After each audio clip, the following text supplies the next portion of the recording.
Hello, hello.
Good morning, ladies and gentlemen.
Good morning, ladies and gentlemen. Welcome to the official home of Uganda. This is Uganda. This is the Lugogo, and this is match the number one. Game number one. Victoria Series 2025. It's going to be a beautiful game between the hosts Uganda and Canada women who are coming to Uganda for the first time. Match referee is Mr.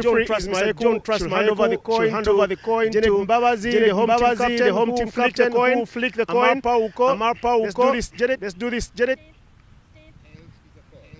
Tails is the call. Heads it is. Janet, please come through. Janet, you won the toss. What will you be doing? What informs the decision to ball? I think it's still a bit down, just a few more hours for the to come down. I think it will play much better in the afternoon. And also, would like to have our bowlers come in, put a little pressure on the Canadian top order team, and basically would like bowlers to express themselves. And it should be, an easy, or it should be a challenge for the batters coming in the afternoon to chase. Picking it up from the last qualifiers, who I think exactly how you wanted them to go. We saw you doing a lot of bowling up front. Do you maintain the same mantra, the same notion? I think it depends on what the situation requires. If we have to come and bowl up front, then it's a team strategy. Then I'll come and do that. But I think this tournament is how it plays out, and our bowler should be able to do a good job. Again, I will pick it up again from Namibia. Changes in the squad. Three new faces, not really new, coming back into the side. Just tell me about those people and their roles for this particular tournament. And you can share what the world's missing out. Teddy Oyela is coming in. Tino Sarah and Jimia Mohammed. I think it's a good opportunity for them to also showcase their skill. Obviously, there's quite a few players in the country that we have. I think it's a good call from the coaches to have them also come and feel a bit of international games. Jimia is a wicketkeeper, so she should be able to learn as much as possible from Kevin Awino and the squad. Tino being an off spinner, got immaculate, and yes, on the side, so she should be able to pick up as many lessons as possible. All the games that we're going to play, the future of the Victoria Pals. So any opportunity they get to put their mark on the team is a great thing. I think that the girls that have missed out, maybe they'll come back stronger, and they're still part of the setup. They're still part of the setup here to cheer us on. So yeah. And then who misses out on the playing 11 today? And Jimia Muhammad. Three new girls miss out. Good luck to you, Janet, in the match. Thank you. Well, Aman Pro, please come through.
Good morning, ladies and gentlemen. Welcome to the Victoria Series 2025. And this is game number 1 coming to you live here from the home of cricket in Uganda. Shortly, we'll be having the Victoria Powers ball, the first ball. The captain, Janet Mbabazi, won the toss and said she will have a ball. Canada captain there, Amanpur Kaur, not winning the toss. They're the playing 11 for Uganda. Quite easy. The 3 ladies making returns to the squad are the 3 ones missing out on this big party. The party, of course, being game number 1. Saratino, Teddy Oyela, and Jamia Muhammad Abdallah are the ones missing out. The rest of the fellows like familiar faces with Janet Mbabazi, Rita Musamali, Consulate Aweko Nimungo, Esther Iluku, Immaculate Nakisuyi, Kevin Awino, Stefan Nampina, Sarah Akiteng, Proscovia Lako, and Naomi Jane Amongin in the side to make sure the girls in yellow do hustle and flow seamlessly. For Team Canada, Achini Pereira, Amapa Kaur, the skipper, all in. Habiba Badar, Indomate Godial, Teresha Lavia, Srishti Raha is the 12th player today. Vandana Mahajan, Karima Kapadia, Tifan Thorpe, Rajput, Zil Patel on debut for her country, Canada, also in the side. And then you look at the rest and see Jasmina Oldham, Verity Dahir, and Kainat Kazi, our 13th and 14th player today. Opening bowler, and the first ball is done and dusted there. First things first, allow me to introduce myself. My name is Innocent Daula, and I'm happy to be calling this game. My co-commentator caught up somewhere, but he's right on his way. You'll hear that voice, a voice of reason, a voice of cricket, will be coming through. For now, it's Kevin Amuge with a new ball. Little punch down. Jen Amongin. Naume doing the chasing duties there. Off the mark things there for Team Canada.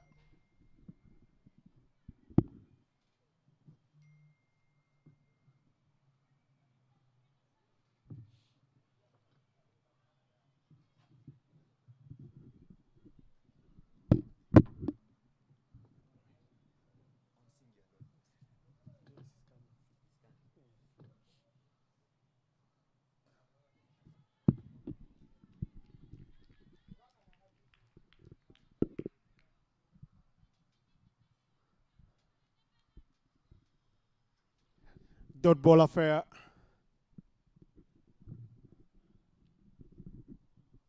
Those graphics will be put right. That's a beautiful series here. Of course, Canada coming to Africa for the first time. Not the men, they are women. And they're going to play 10 T20Is in just about under 3 weeks. It's going to be a very good workout for them.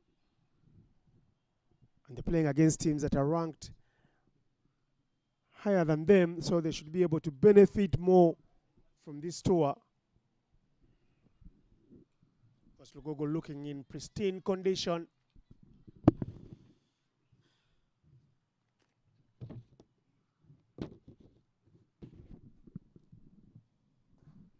Hit very hard, but nowhere. Flashing drive there from the batter.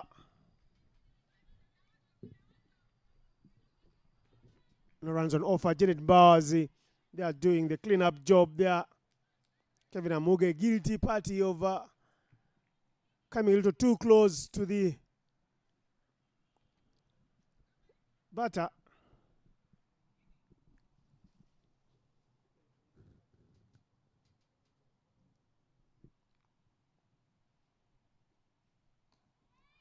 Touch and go, but nowhere to run. Janet Mbabazi on to that one in a flash. And there are no runs on offer there for Vandana Mahajan. End of the over. Just the one run from Kevin Amuge is fast. And that's how the things do look like here in Lugogo. 1 for no loss after 1. Yeah, there were a couple of promising shots from Vandana Mahajan, but all finding the fielders. The score is just 1 for Team Canada, and coming from coming into ball,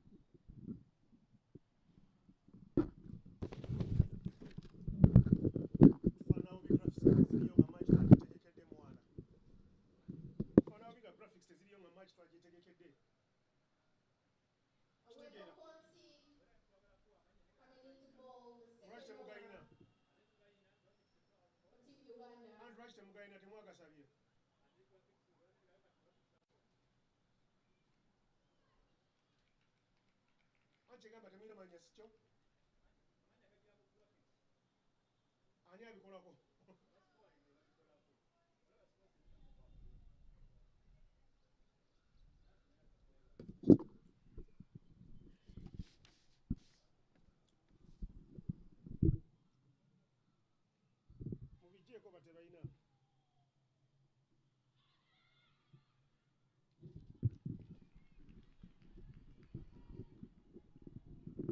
Tail of the tape here, second over already coming through, thick and fast. 2 balls already through, 2 dot balls from Consulate Aweko Nimungu.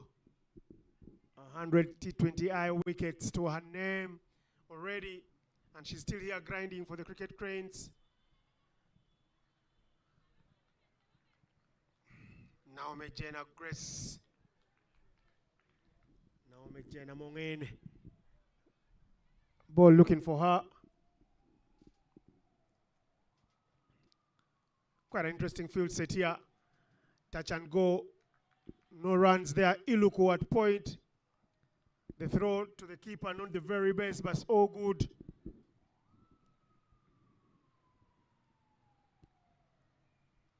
All these games, of course, there will be T20Is, and they will mount, they will count in every true sense of the word.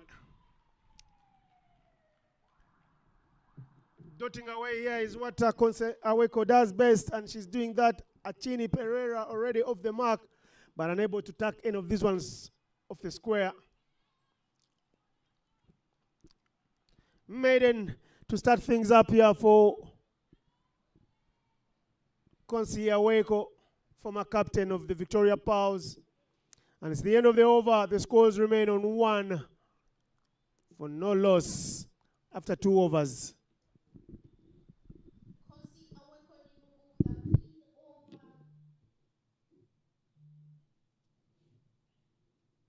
End of the second over of the first innings. Kevin Amuge coming from the ginger red end.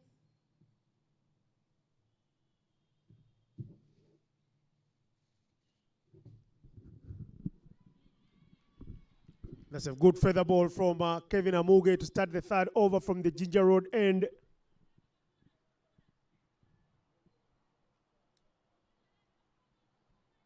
Uganda, of course, winning the toss here.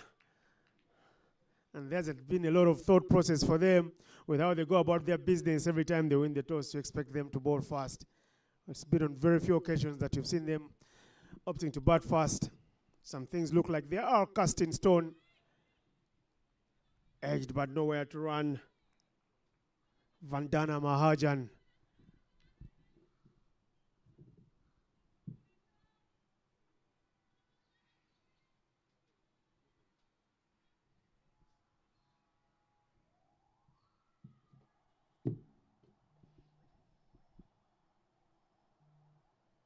They'll have to find a way, Canada, here on how to get their runs. It's the power play. And then there again, Mahajan trying to take off, but not really anywhere to go.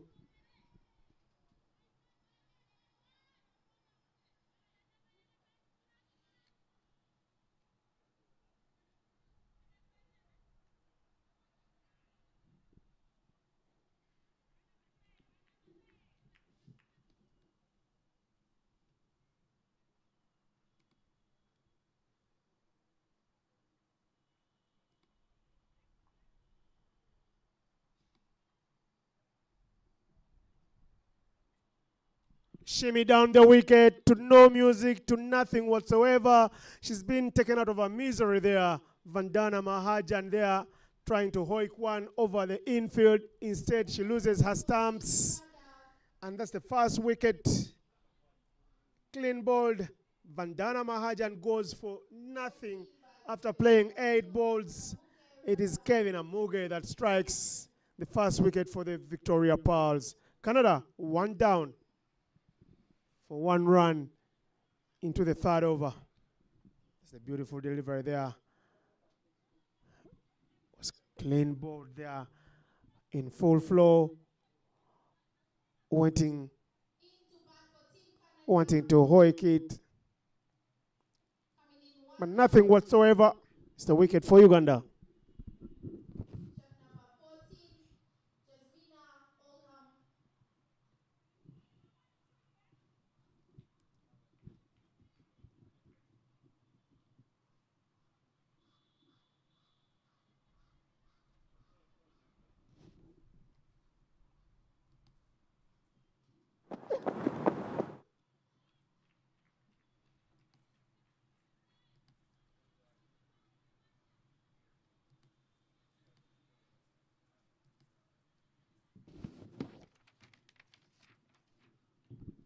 There's a new batter in town, and the name of the game stays the same. They need runs here, especially in the power play. But Kevin Amuge is not giving away anything. Hit powerfully. This is a very beautiful shot through the covers. This will race ahead to the boundary. 3-woman chase by the vice captain, Musamali, Nakisui, and Mbabazi, the skipper, but 4 runs off the mark. Yasmina says, I'll get the scoreboard ticking here and break the shackles with the boundary. Yasmina Oldham off the back and looking very good. That marks the end of the 3rd over as well. And the score is 5-1.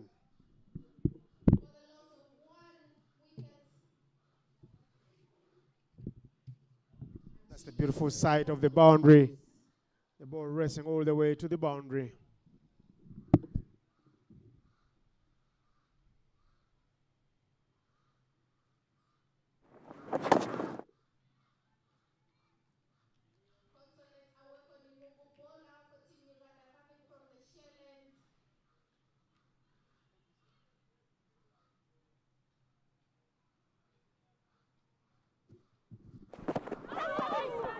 Shimmy down the wicket there from Achini Pereira.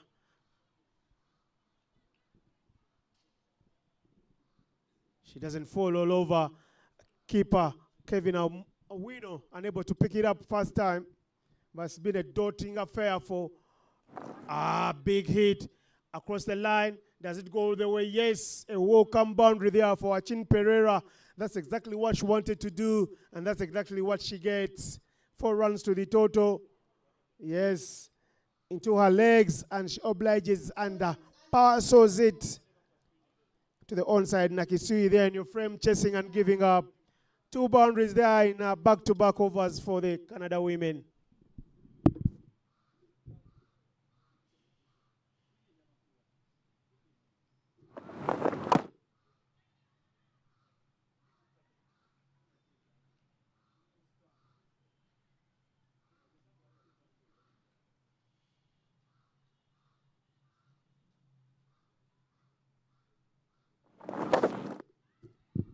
Again, hit over the top there.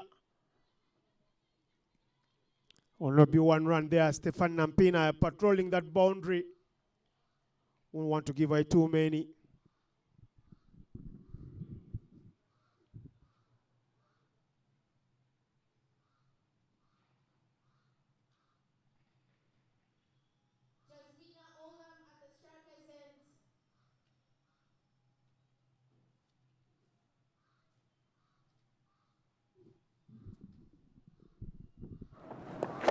There's Vandana for you on strike there. A hesitation in the call from her partner Achini. But Yasmina getting a run there, and now the scores look a little bit respectable. 4 overs gone. Score is 11-1. Konsaweko's first was a maiden.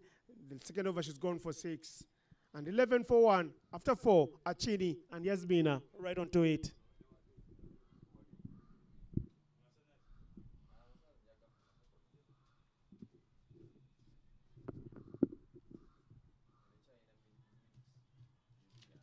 And after 4 overs, the score is at 11 for the loss of 1 wicket.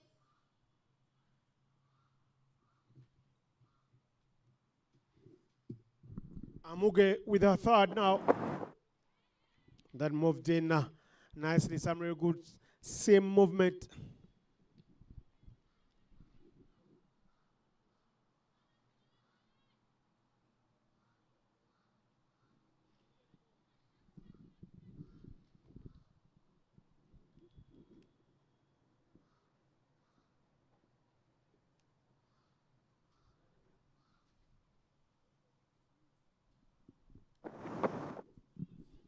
Again, there's swing and a miss. Yes, she shadows the right shot, but only after a little error.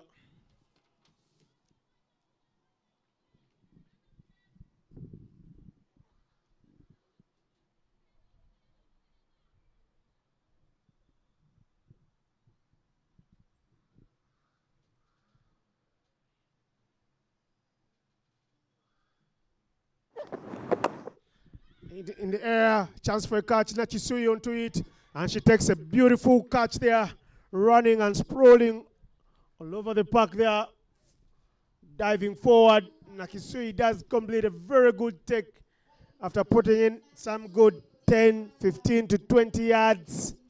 The big hitting Yasmina goes for 5 of 6 balls. Kevin Amuge will pick her second wicket, and a deserved one, but much credit does go to Nakisui. Look at that. What a take. Photo finish stuff. Looks even more beautiful on TV. Nakisui even looking cooler behind the shades. Make that 2, number 4 in already. The captain walking out to bat. Amapal Kaur walking out to bat at number 4. Wickets tumbling here in quick fashion for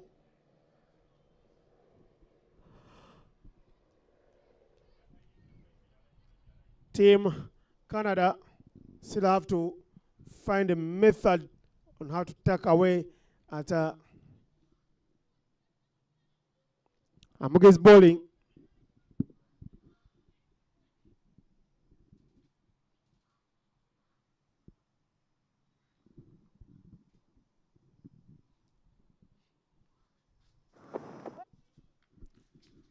Touch and go affair.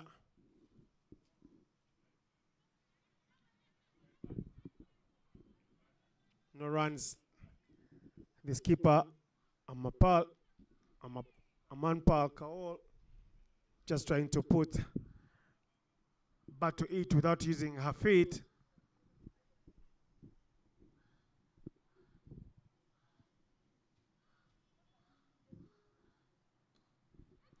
Good drive down the ground there. Alako Proskovia caught ball watching. She pays the price. There's still a single right in front of her nose. 1 run to the total for. And the skipper, Kaur, off the mark now.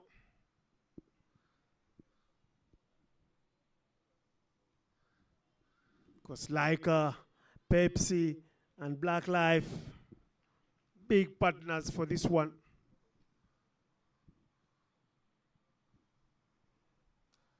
Big shot, beautiful shot. Don't chase. You don't run when you play like that. What a beautiful shot from Achini Pereira. They are powering Abuge into the onside. And end of the over there. She has 2 wickets, but Pereira says, I'll go after you anytime you err in length. And that was a shot played with conviction from Achini.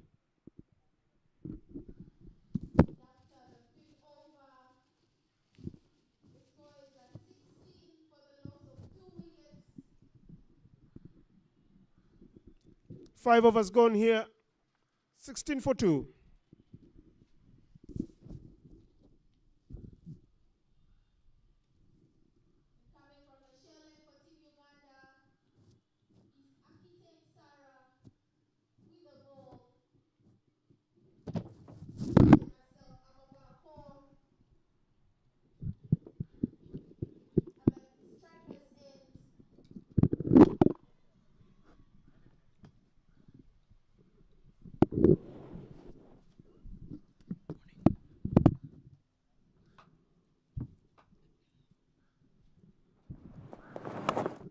Changing the bowling for Uganda here. Sarah Akiting is the new one, bowling from the shell end, as Naomi Jane among in tries to pie a new bike and chase that one down, cuts down that to 2. It's a new bowler and the runs continue to flow for Canada, who lost 2 early ones. Captain Kaur Amapal right there. There's also a new voice in the comms box. I was riding solo. Here's Davis Karashani. Good morning, Davis. As you look at this half-hearted stop and half-hearted attempt to take a second run. Good morning, Davis. Morning, Innocent. Morning, the viewers out there who are watching this particular stream. Coming all the way from Uganda, the Pearl of Africa, Lugogo Cricket Stadium. Don't think I came with a lot of luck, seeing that wicketkeeper at point, Esther Oliko, putting in what looked like a dive. Not too sure if she managed to get any hand to it. But a handy runs for Canada on their first outing coming down to the Pearl of Africa.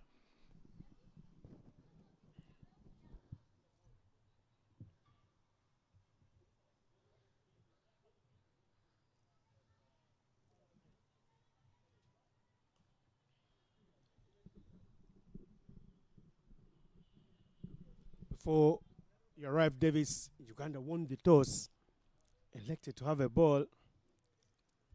And I was asking the skipper, Dean Mbabazi, looks like there's no change in the script. Whichever day it is, whichever conditions are, you guys love to assess conditions first before you can bat. And right in front of us, the ladies that just walked past. Our two new girls returning into the side, Teddy Oyela and Saratino, handy spinners. You'll see another one in the dugout, Jamia Muhammad, a keeper. And the rest of the guys that are missing out, 2 because of school obligations, in Marisa Ariokot, who are candidates alongside Irene Mutoni. And the third one, I think it's a sort of a wake-up call given to her. She's been a bit part player for the team for some time now. Fiona Egaru Kulume. Would you have thought there would be more changes in the side? I'm not asking you as a Ugandan. I'm asking you as a person who's followed Ugandan cricket, women's cricket. Well, with that single brings an end to the 6th. And the final over of the power play for Canada, able to get just 22 runs, losing 2 wickets in that passage of play. You'll feel Uganda will feel, they'll know that they'll have the upper hand, managing to keep Canada just to 22 in that 6-over slot. After 6, Canada 22 for 2.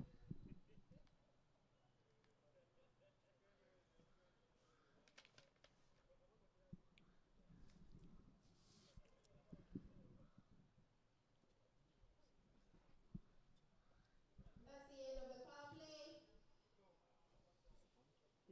After 6 overs, Canada is There will be a change 2 runs for the in the bowling for Uganda from the Ginger Road end.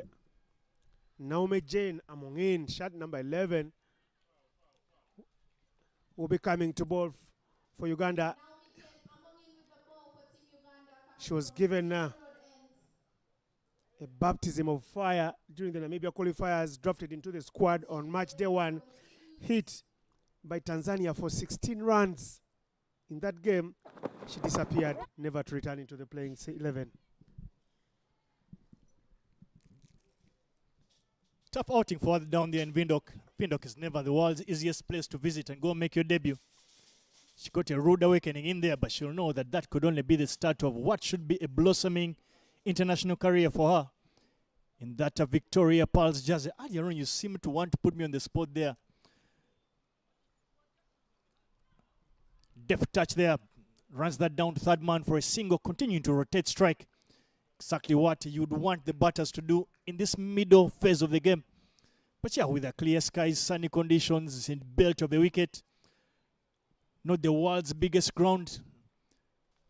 First outfield, you would say, not many teams will win the toss and bowl first, especially home teams. So it doesn't appear like, so I want to believe you are a good student of history. Appears yet another case of having learnt nothing and forgotten nothing. by the dugout of the Victoria Pearls. They're keeping to that script of trusting their ability to chase down runs. And this particular tournament will give them an opportunity to showcase just how much progress they've made. You had them on Davis Karashani, former captain of the Cricket Cranes. Not my words, I insist, but he makes a lot of solid suggestions and brings to reason many things that everyone who does support Uganda cricket would love to see out there. And with the coaching panel, for me, some of the things you say don't beg a belief.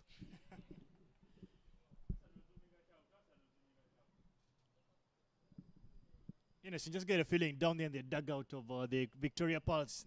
There's that slight fear, or the more interested party being the fact that they will need to find out getting results. Feel that they will know that that's hit in the air. Feel the right under that one and completes an easy catch. Now Miamongin picks up her first. Canada's 24 for the loss of 3. Easy catch taken there. Hugs all around there in the park. And that's been the tail of the tape. Kevin Amuge strikes. Now Mamongin, I beg your pardon. It is Kevin Amuge that takes the catch.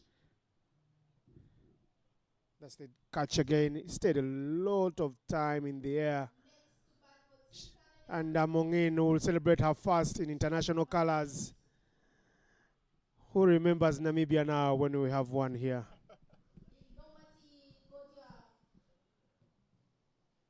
Slightly off the cricket. Beautiful shade of yellow Victoria Pearls are donning out there. It's the first time that this team is actually wearing this new kit on Ugandan soil. Uganda continue to do very well in that creativity and innovation, you would say, with that yellow jersey. We're yet to find a lot of delight and success in it. Early days, Davis. Rome wasn't built in one day. I tell you, it looks very nice for me. The lemon yellow. There was a joke saying Uganda continuing to innovate and improvise jerseys that look more Australia than Australians' jerseys lately.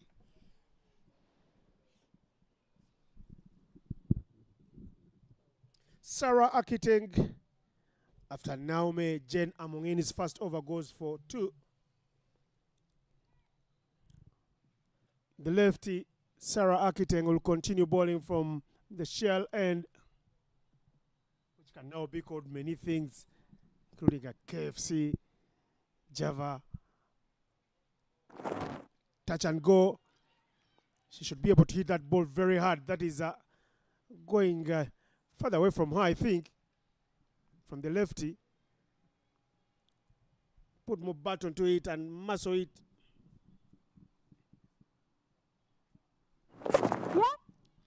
Chance to run now. They'll take off quickly. For one, Janet Mbabas is your fielder there. Not the best of outings for Uganda there in Namibia. A chance for them to correct some of the wrongs as they prepare for the newly introduced ICC Women's Emerging Trophy that will be happening in Thailand. And November is not very far away from today. And they will be the top 8 associate nations in that one.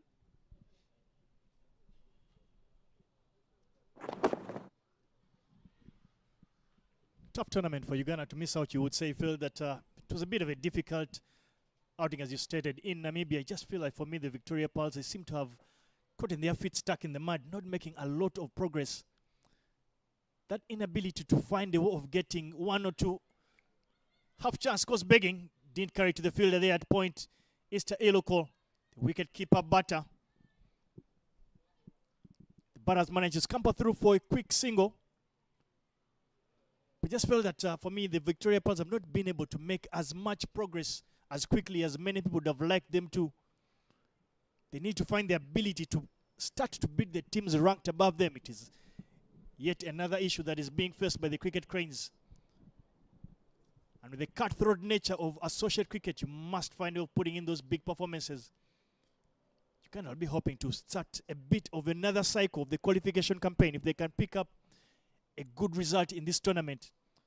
Try and get a few younger players in the side, give them a lot of international exposure that is as valuable as gold dust. You feel that Uganda will start to make some headway in trying to pierce that elusive slot in that top 16, top 15 mark in women's cricket. Good call there, sharp call from the people doing the duties there with umpiring today, Simon Chintu and Sharon Atoula. Both have won some badges on the international circuit, and they continue to earn more here. Back-to-back stops offer Sarah Kiteng, whose fielding has grown in leaps and bounds. With each passing day, she continues to add a brick onto her fielding repertoire. Here's how it stands now after 8. Canada women are 27 for 3.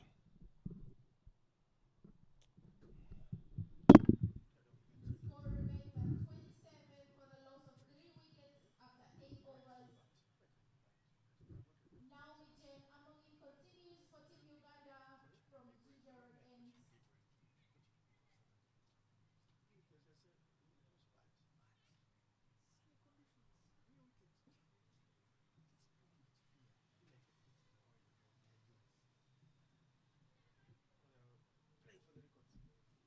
Jersey number 8, Indomati Godial at the strikers end for Team Canada.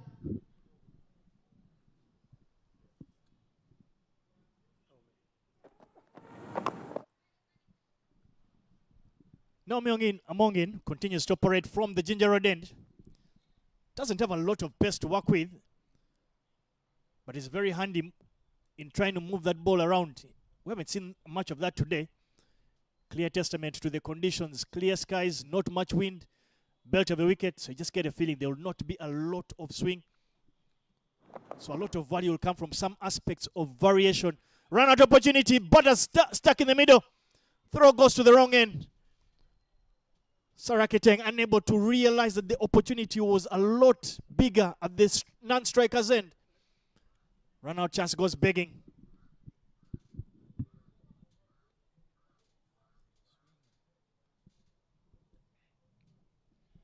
After getting some flowers there from me, Sarah Kiteng managed to fumble one. The throw even without conviction. Some good wrist work there from the skipper, Kaur Amapal. Amarpal Kaur. I guess that's the right pronunciation. Be learning on the job, these ones.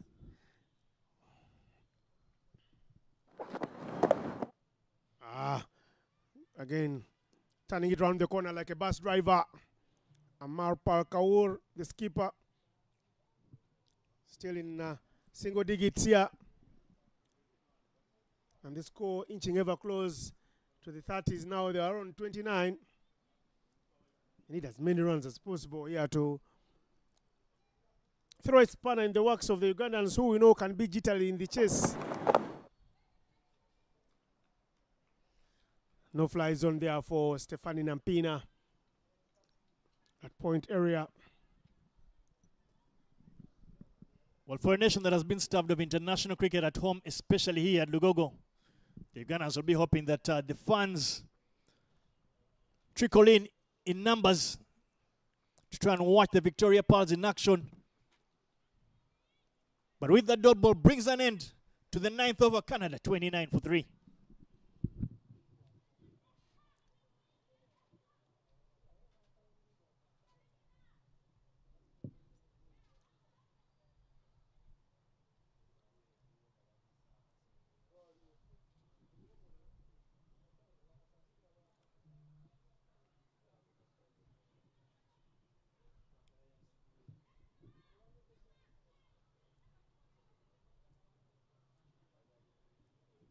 Spin and more spin here for Uganda from that end.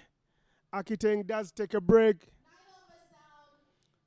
overs down. And in comes Immaculate Nakisui. For Team Uganda, Again, with no pressure to keep things quiet. Nakisui It's hard to throw and point fingers, but maybe could the ball have been given to someone else, like Stefani Nampina today, to put up a hand and show that maybe I can continue to regain my bowling mojo. But well, here is Nakisui.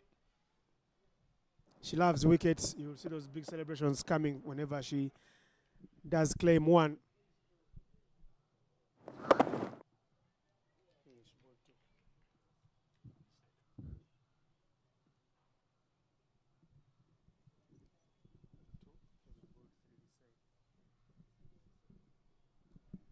Short delivery there. Good to see some patches on the wicket. Some turn and bounce there from Imachile Nachisui. Seen all the spinners ball from that end. Clear signs of the players on the field and the coaches understanding the dynamics of the field. That appears like the bigger boundary is to the onside. But I kid you not, it's not a very big boundary. Touch and go, chance to run. The takeoff running quickly. Kevin Amuge does very well. Sarah Kiteng, not Kevin Amuge, I beg your pardon. Kevin Amuge is right this way at a short, fine leg. Sarah Kiteng. Chance to run. Konsaweko will let it for the skipper to do the clean-up job. Innocent, I just get a feeling that you want to see that the Victoria Pearls understand this passage of play. I feel for me the fielders that are in the ring are literally footed on the 30-yard. That allows the batters to easily drop and run, scamper through for easy singles. So you want the players in the infield to try and get it a bit tighter and force the Canadian batters to try and hit big and go over them. Rather than allowing them easy singles, the fielders are literally stuck with their feet in some amount of concrete there on the 30-yard. Just build a bit of pressure, get a couple of dot balls in the overs, force the Canadians to go over them.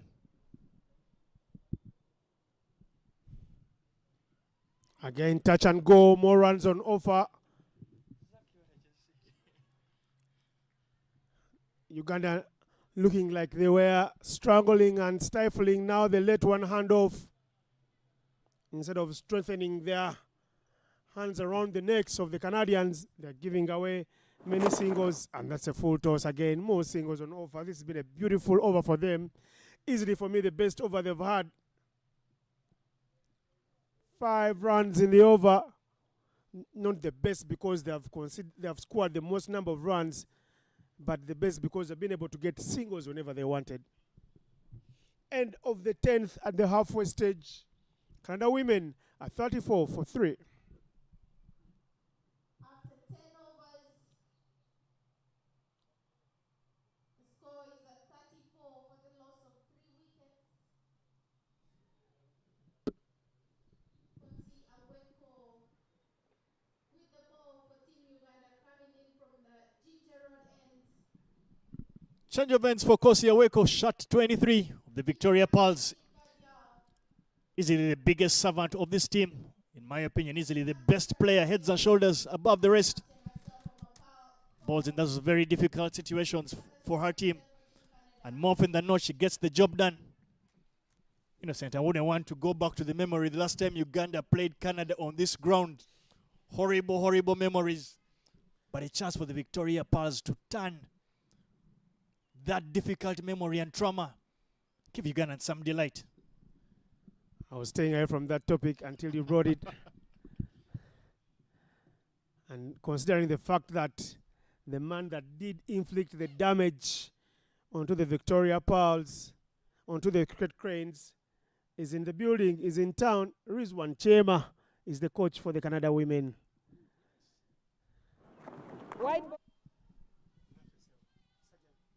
That's an interesting one, Innocent. That Rizwan Chima is the coach of the team from Canada.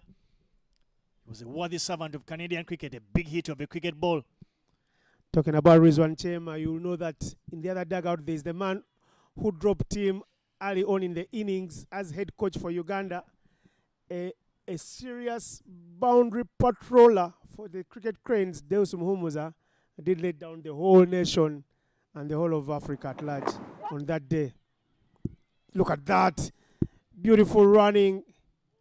Akiteng holds onto a blade of grass instead of picking up the ball and sending it to the wicketkeeper with the rocket throw. So the battle is nice. Even Stevens now, series 0-0. Those Muhumus are on the back foot psychologically. Rizwan Chema will glance at him and smile and say, "Come catch me."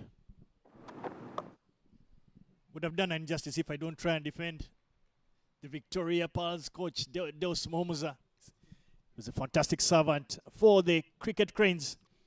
He wore his hat on his sleeve. That one mishap ought not to take away the great work he put in for his team. But back to the cricket here. Good passage of player for Canada. Continue to pick up those singles, rotate strike. And it's something that I did mention. You feel that the fielders in the 30-yard are sound asleep on that 30-yard ring and allowing those easy singles for the Canadians. So you feel Canada is doing well here and will be the happy of the two sides right now. No one remembers the good deeds, Davis. No one does remember. If I asked you how many, if I asked you, do you remember? Innocent, that's a dot ball. Brings an end to the 11th, 38 for 3. I'll not allow Innocent to take charge.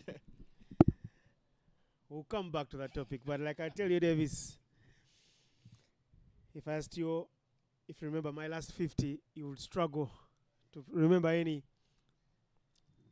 And in sport, the grey areas are the ones that matter. And you know, in associate cricket, it's cutthroat affairs, career defining.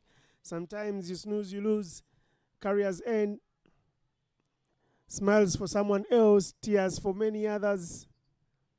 But today is a new day. Victoria Pearls right onto it. Here is Nakisuyu with her second. And she's bowling from the shell end. Immaculate Nakisuyu. No run to go. Esther Iluku continuously and gradually growing into a real fielder into this Victoria Pearls setup, because I don't remember the last time she held the gloves.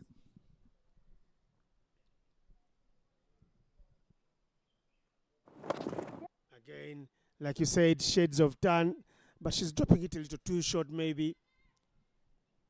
You can see they're trying to lean back into the crease and put a lot of power onto the ball to be able to score off her bowling. Just when you have a quick look at what the Canadians appear to be wanting to do, they want to just simply rotate strike. Esther Iluku unable to get her hand to that one. Slightly hit above her. Canada continue to get those singles. I would have liked to see that longer fielder come into the ring and create a bit of an extra fielder who creates pressure to try and force the batters to try and play out of their comfort zones. I just feel at this stage the batters seem very comfortable picking up those very frequent singles. For me, the notion is easy. I still struggle to see the mystery in Uganda's bowling is what will give them an edge when they go to play at the next level, at the big level. And most of the time is that they go through their bowling phases as if reading a Bible. The pages won't change. The verses will be the same.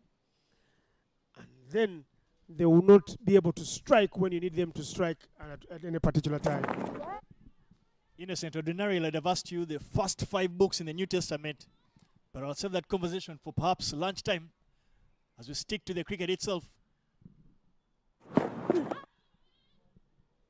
Appeal for nothing there. End of the over.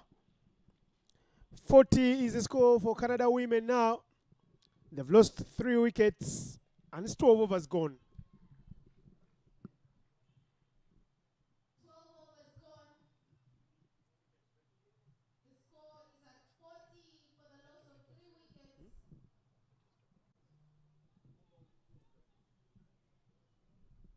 Akite Sarah with the ball for Team Uganda coming from the Ginger Road end. These are the wickets in the over so far. Kevin Amuge there getting one early on. There was one in the air again there, and look at that fielding effort from Immaculate Nakisuyu, diving forward and sprawling all over the ground to complete a very good take. 3 down in 12 overs, and here is Sarah Akiteng with over number 3. She's yet to pick a wicket. She changes ends now. She'll be bowling from the Ginger Road end. Over the top, or it over. Rita Musomali, chance for 2. They will get 2. Half-hearted efforts there from the pack for Uganda. And the last over, one over Esther Iloku's head, and now this one over Rita, Vice Captain Musamari's head.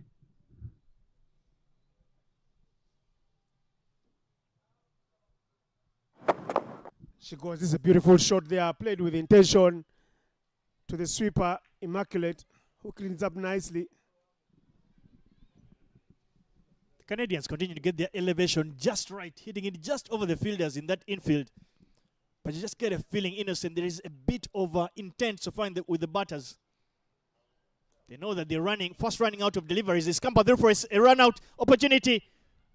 Run-out completed, very easily done there by Rita Musamali in the covers together with Kevin Awino. Fantastic partnership to get rid of the batter. Very risky single it was. Canada lose their fourth. Achini managed to get 13 of 21 deliveries, striking it at a 61.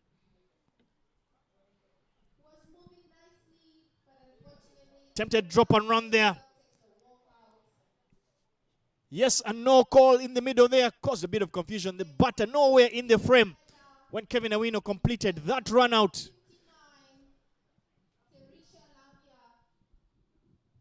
End of the beautiful innings there to Indomite. She goes there for just 9. Poor communication between the two with the skipper, and it's her that falls. Fourth wicket is a run out, team effort. Lavia walks in at number 6.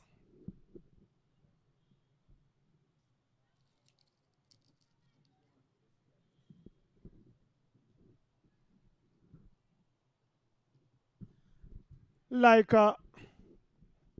Pepsi and Black Life supporting this Victoria Series 2025. Hit hard this time round. Musamali does better. Sheds some skin and manages to stop that one.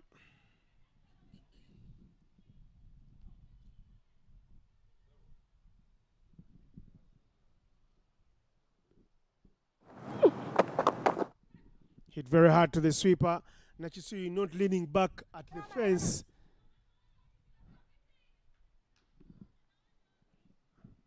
Akiteng, the teacher by profession there, will have to keep her spell tidy. No wickets thus far.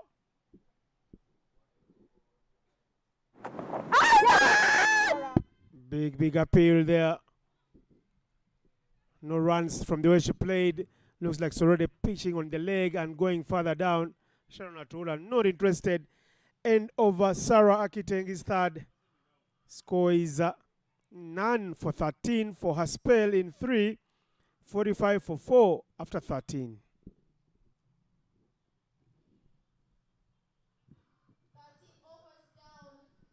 Beauty shot there. The magnificent bird hovering over the Lugogo Cricket Stadium. Ground in the middle of Kampala, capital city of Uganda.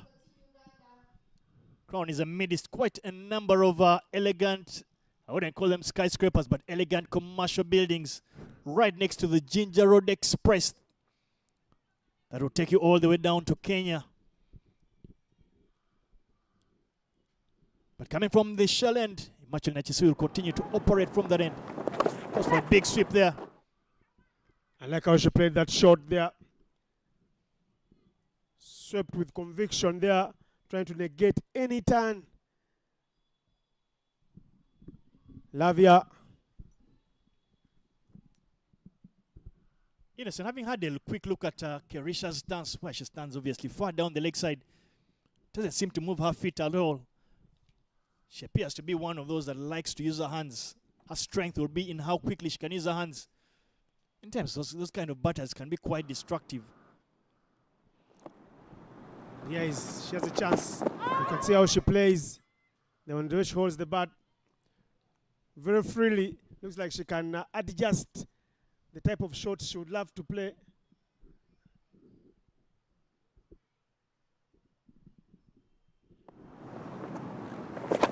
Again, she goes after the bowling. Chance for a run out. Iloku with the chance. Iloku with the miss.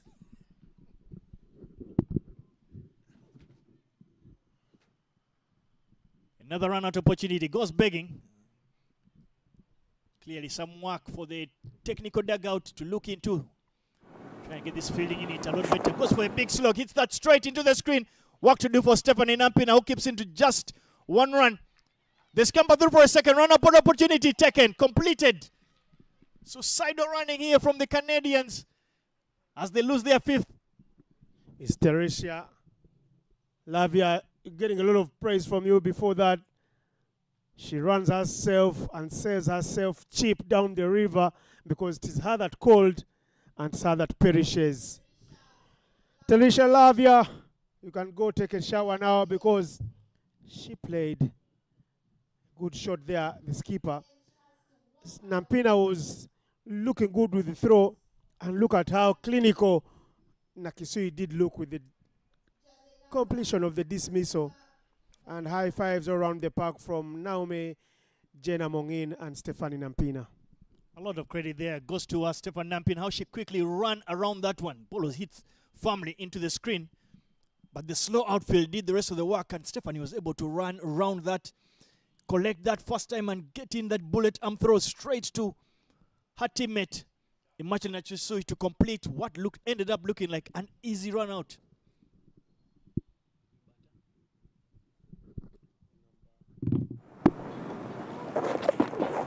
Swept nicely there from shot number 18, the captain Amar Pal Kaur, and they get 2 runs quickly.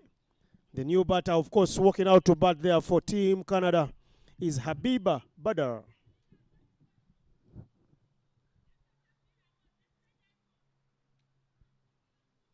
I don't know what the Ugandan dugout, the coaches there. I've seen the senior analyst Richard Okia in the dugout as well, who term as a good workout for their team today. Chance taken. Nakisui there. Hot potato, whatever way you call it. She'll rub it off quickly and celebrate with high fives around the park because she's picked up another. Wickets are tumbling in quick fashion here. 6 down now for Canada. They need some runs now.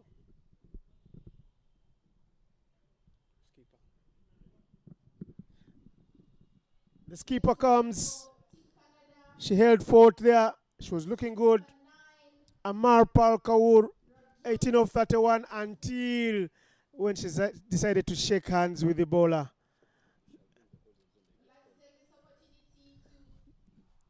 The frames of her dismissal there, looking never so beautiful, how she held on too dearly. Dishing it to the umpire with both hands, says, there is your gift. It was a gift from the heavens for me. And, well, 6 down now. Skipper Amar Pal Kaur, not happy with her efforts today, and she's top scoring for her side with 18 from 31. The 50 does come up though. Well, the wheels seem to be coming off here for Canada, especially at the time when they had managed to string together a decent partnership. Lost both set batters, with the batters trying to have a bit of intent and switch gears to try and get some run scoring going. However, Canada looking like they might be a bit guilty for trying to go too hard too early, and in that attempt losing a couple of wickets in clusters. With 36 deliveries to go, Canada, you would feel like they are in a bit of a spot of bother. The chance of actually being bowled out. White ball. Interesting change in the bowling. Naomi returns into the bowling attack from the Ginger Road end. Starts off her spell with a wide delivery, especially to the new batter. You'd want to see her bowl as straight as possible. Try and bowl straight into the stumps. Ask some tough questions of the batter, the new batter. What would worry me most, Davis, is that the Victoria Pearls are a bit guilty. They don't play their matches in the same manner with which they train. The intensity with the training does lack to be seen in the matches. Among very tidy when you come here through in the training sessions. I don't know if it is the thing about wearing the lemon yellow.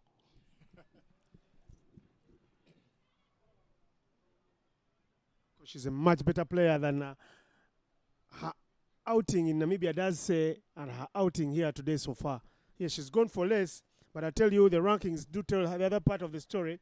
Uganda ranked more than 13 places above the Canadian women, and that does say something else as well. When you look at the trajectory of the Victoria Pearls, you feel that they've been a team that have done very well. They've managed to pick up some important victories against teams slightly ranked above them. You feel that they've been guilty for just not being consistent enough, especially against the higher ranked sides. That inability to hold fort when it does matter most is something that they have fallen short of. And you might have felt that perhaps with the start of a new cycle, that is something they want to get corrected very, very quickly. It's good to see a couple of youngsters get some opportunities. I would have loved to see a few more get more opportunities and try and look to put in place what might be a succession plan going forward. But the Victoria Pearls continue to put together and string together a couple of dot balls here, tightening and tightening the noose against the Canadian women, who are at 52 for the loss of 6 wickets. They've lost more than half their side already. It appears like it's a stage whereby they need to try and reconsolidate, get a 15-20 run partnership between these two. Drop and run yet again. A bit of laxity there by the fielder at mid-wicket, Janet Mbabazi, allowing the Canadians to get through for yet another single. I think she appears like to be holding her right shoulder. I hope she is not in some discomfort. It's been a worry for me since the match started. She's been holding that shoulder. And it's not a new sight. We've seen that before. Yes! Touch and go, quick runs on offer. They'll take them as they come. Kevin Amuge caught hugging the 30-yard fence again, like David said earlier. And it's Canada, Habiba and Rajput getting singles there to end the over. Amuge's 3 overs look very clinical. 1 for 8. And at the end of the 15th, Canada women who lost the toss and were asked to bat are 54 for 6.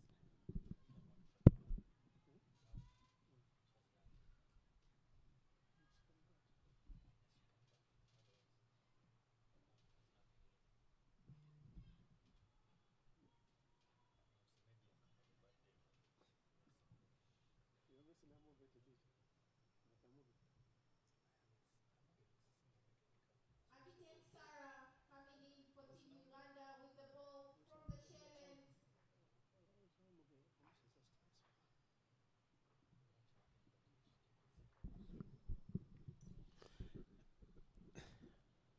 The teacher, nicknamed Kitty, Sarah Akiteng, to bowl her last of her 4-over quarter from the shell end.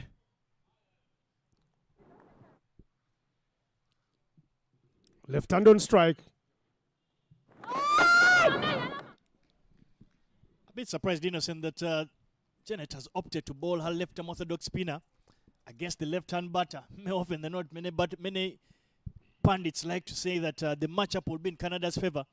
You'd have rather had imagine that you see operate to the left-hander because she was turning the ball, and the ball turning away from the left-hand batter. You felt might have asked a bit more harder questions of the left-arm orthodox bowling the left-hander.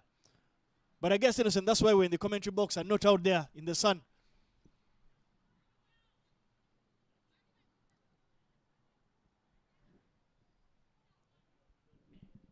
Beautiful to see. There's a small crowd there building here to watch this one. Day one, it's a Monday, it's a working day.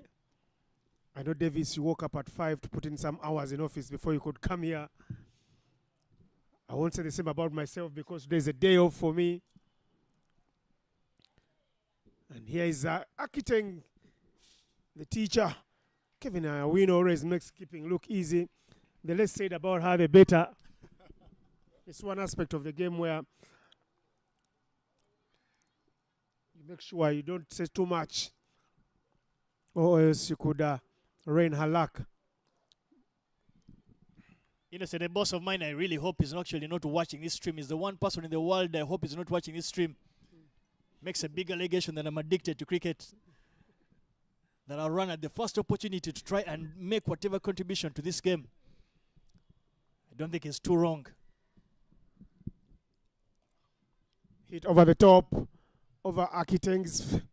And that is a run to the total. Mbabas again will throw the ball. Hopefully this time, yes, doesn't hold on to that shoulder.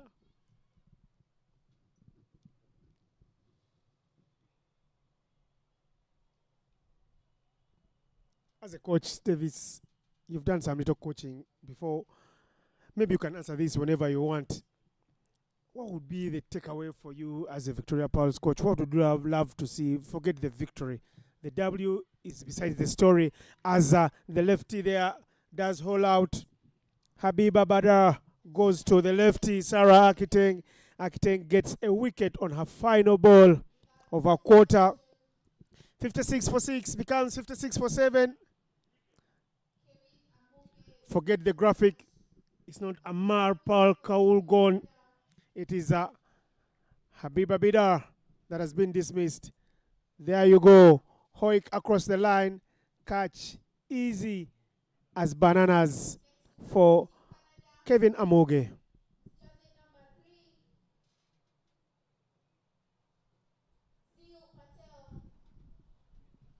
Well, the wheels continue to come off here for the Canada women team. They are at 56 for 7. Being quickly skittled out here by the Victoria Pearls. Rankings having their way here. But you feel if Canada can find a way of getting that 70-run mark and give their bowlers a bit of a chance of some runs to bowl at. But as proceedings keep going, Uganda are in cruise control of this one.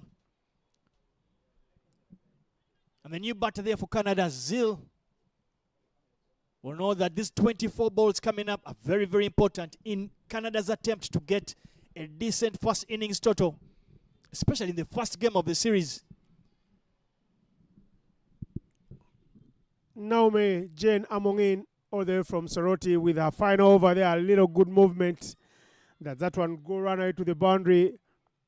First sign and lapse in concentration for Kevin Awino, who is beaten by the swing, by the movement. What case would you put up? Well, I'll take the 2 byes for Canada. They need as many runs as they can get. Any gifts that are offered by the Victoria Pearls will help the Canadians get to that 70-75 run mark. Especially for a keeper that has been very tidy. She's made a big-time career out of wicket keeping.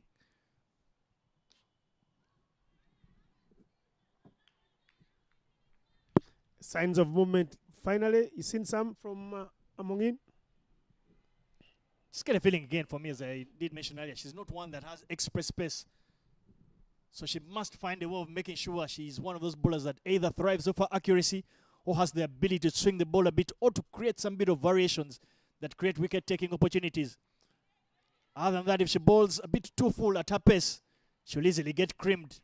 Unfortunately for the batter there, 1 meter left or right of the fielder, Rita Musamali there, would have been runs. Different days, different levels.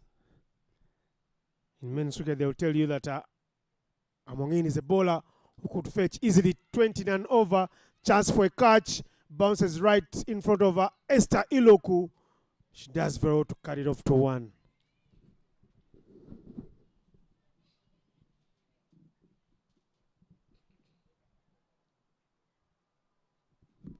Well, very fortunate for Esther Iloku down there long on. Very lucky that the ball did not hit her feet. But Canada get yet another single. Bit of a field change. Fine leg and third man in the ring. Extra cover goes down to patrol that boundary. Trying to close out this over with 2 deliveries to go. Good cricket. Good intelligence there from the Victoria Pearls. Not wanting to leak a boundary at the back end of the over and allow Naomi Amongin to close out the over. Because they are facing, for the first time in the game, and for the first time in Canadian colors, is the debutant Zil Patel. No runs on offer from Amongin Jen Naomi, end of a spell, 1 for 11 in 4, and it's 59 for 7 after 17, with Zil and Rajput still out there in the middle for Canada.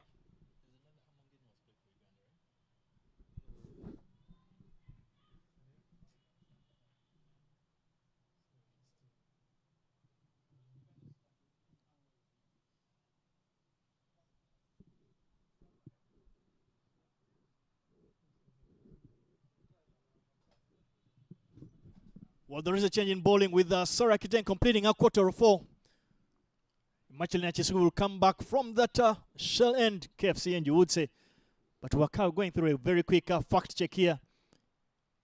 In taking full recognition of Naomi Jena Mongin's names, all those 3 names are of equally over former Victoria Pearls. We're surprised they're innocent. I'm not surprised because I know there's a Jen Biani who played for the Victoria Pearls. Fast bowler. Yeah. Then there is a Naomi Kayondo. There's a Naomi Mbwari also on the bench as a reserve player. And there's an Amongin trying to pick up. Well, the name sharing is quite common in Uganda. But it's good to see that the Victoria Pearls today put their hands up. And Machel Nyachis completes yet another caught and bowled opportunity. Struck handsomely straight at her. Evasive actions allows her to put her hands together and complete that catch. Canada lose their 8th.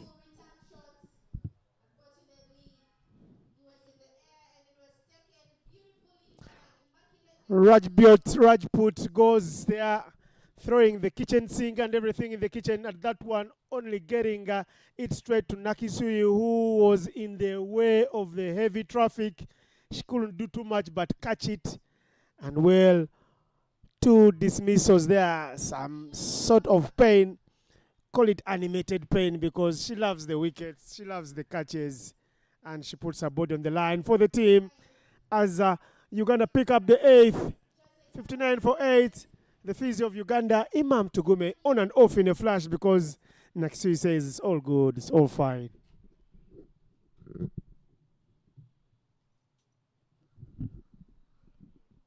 With Canada 59 for 8.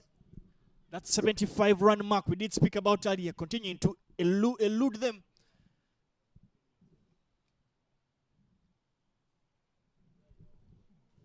Fantastic spell here by Machel Nyachis, is just 3 balls away from completing a quarter. She'll be looking to try and close this out and get the 2 remaining wickets here and allow Uganda an easy run chase in the second inning. Whites will be on offer now. Number 10 in. It's none other than Tiffany Thorpe.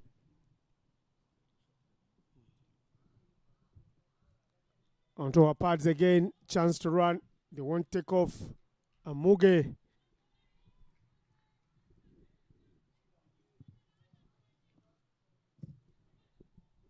Nakisui 2 for 13. Both wickets caught and bowled because she does pitch up and gives it some little air, enticing stuff from her, but unable to tuck her away is what Canada have been guilty of.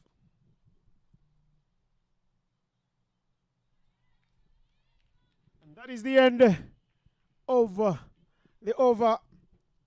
And her spell, Nakisui's figures do look like gold. 2 for 13 in 4. The score is 60 for 8 after 18.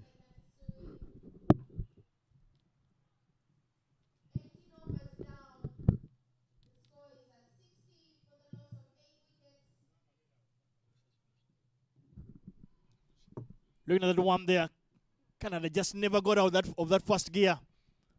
Losing the toss and being asked to bat first, they just have not been able to engage any kind of gear at all. Lost wickets in clusters besides that slide middle order partnership. Have a lot of work to do to get their batting firing at all cylinders. Amar Kaur had a wry smile at the toss when she lost the toss. He said he would also have loved to have a ball first and get a crack at this Ugandan team with their fans watching. Unfortunately, it's not going our way, so we'll bat. It's a new wicket. Looks good. Let's get as many runs as we can and come and ask questions with the ball. Here is Amuge. Extras up front. 2 wides. And Tiffany Thorpe and Zil Patel now have a chance to work. Looking solid. Back foot punch. What an exhibition of batting she's putting out there to show the other batters in her dugout that I can bat. Wish you could get a quick camera angle of just where Kevin Amuge lands that left foot of hers as she bowls. She appears to be bowling from the back around the line of the stumps. Can be a useful tactic. Cramping her for room. Big appeal. Naomi Jane among him does very well to remind Kevin Amuge that whatever you do, don't forget the ball behind you. Well, 10 deliveries to go. Canada need to find out getting that at least 70-run mark. Tiffany not looking too bad out there. Decent technique, gets right behind the ball. The Canadian dugout will be hoping if she can master at least one. Shot, hit very well. That is the power of a player who wants to score runs for her team. She came in very late, but the way she plays tells you a lot that she wants to score runs for her team. A boundary against all the odds for Tiffany Thorpe. Look at that. There was movement, yes. But who cares about movement if I can get bat behind the ball? Slightly short delivery with Tonofa, punished heavily by Tiffany. Again, for me, she's looked decent in terms of her technique. Good stance, powerful stance, good back lift. Very strong on the back foot. And she continues to show us that. She's also got good height there. So the long levers do come into play when she throws her hands at the ball. She'll get there easy reach, like they say in basketball.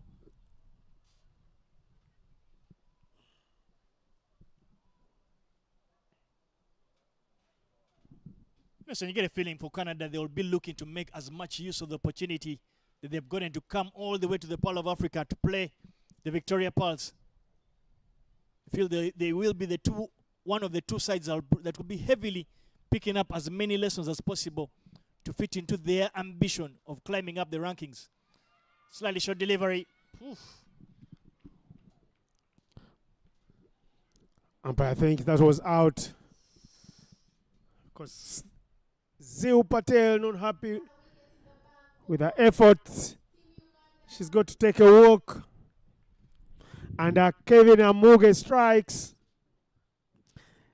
Zil Patel still complaining, saying that was way high. There's the chance again. Or raise. Yes, it was high, but you know the umpire. Next time you walk out there with the bat, make use of it.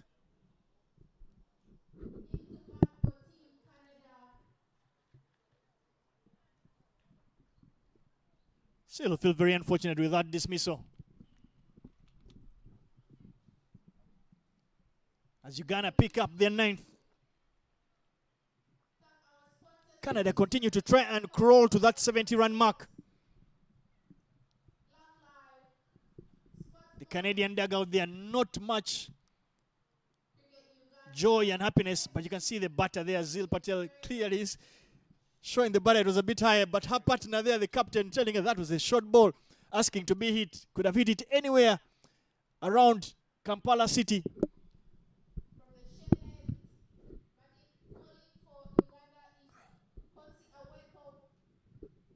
Looks like there was a ball in the last over that wasn't bowled, but well, here's Konsa Aweko with the final over. I've liked just how well she sets herself up differently. You just feel like she's strong, square of the wicket on the offside. Because she bowls a short ball outside of stump, she should be able to pierce that ball. Oh, unfortunately for her, it goes straight to the waiting hands there of Sarah Kiteng, who completes a difficult opportunity there. And Konsa Aweko strikes to complete an end of this Canadian attempt to get a first innings total. 67 it is, all out. 67 for 9 is how things end here, because Konsa Aweko came through. Tiffany trying to throw everything at it. The outside edge goes flying to Sarah Kiteng with a desperate diving effort that looks good in the very end, and she holds on dearly. Oh yes, that's a catch. She'll remember. Well done to Sarah Kiteng.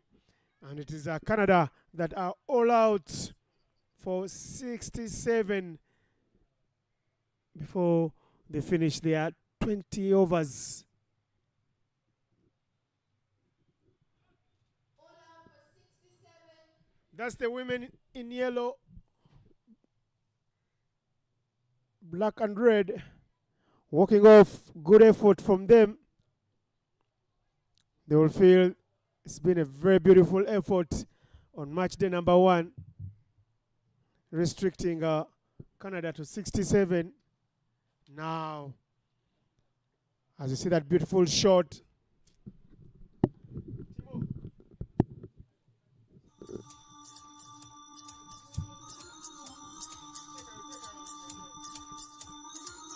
beautiful shot of Kampala City with a lot of intersections.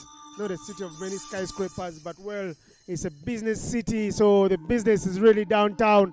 And this is how the innings did look like. Achini Pereira right at the top of the order, getting 13 of 21 before she was caught by Kevin Amuge of the bowling of Naomi Jane Amongin. Bandana Mahajan went for nothing of 8. Clean ball by Kevin Amuge. Kevin Amuge again was the one that claimed the wicket of Yasmina Oldham, caught by Imake Nakisui. And then it was Imake Nakisui's time getting rid of the skipper, Amarpol Kaur. And the bowling for Uganda at the helm of it all was Kevin Amuge, 4 for 17 in her 4 overs, and then immaculate all over the park with the catches and with the wickets, 2 for 13 in 4. And Sarah Akiteng and Naomi Jedamongin, 1 wicket apiece. It is Konsi Aweko Nimongo, the experienced and seasoned campaigner, who doesn't pick up any but goes for very little. We take a short break. When we come back, Uganda will need 68 runs. Enjoy the highlights.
Welcome back to Lugogo Cricket Oval, the official home of cricket in Uganda. It's the Victoria Pearls up against Canada Women. First game, day one of the Victoria Series 2025. And Uganda's batters are out there in the middle to make hay while the sun still shines. The mathematics is simple. 68 is what Uganda need from 120 balls. I'm not alone in the Cubs box. I'm happy to be calling this match. My name is Innocent Daula, and with me is Davis Arini Twekarashani. Still good morning. Yes, it is. It is still good morning in Uganda. It's obviously very early morning in Canada. But it is a pleasure to be bringing to you this particular stream. Uganda up against the visiting team from Canada. The Canada women's cricket team are in town to play 5 international T20 games. Try and pick up at least a victory or two to give them a lot of confidence moving forward. But it is the familiar opening duo of the Victoria Pearls. Esther Ilukol has made that opening slot her very own alongside her captain Janet Mbabazi. Janet Mbabazi, the skipper, who will be facing the first ball.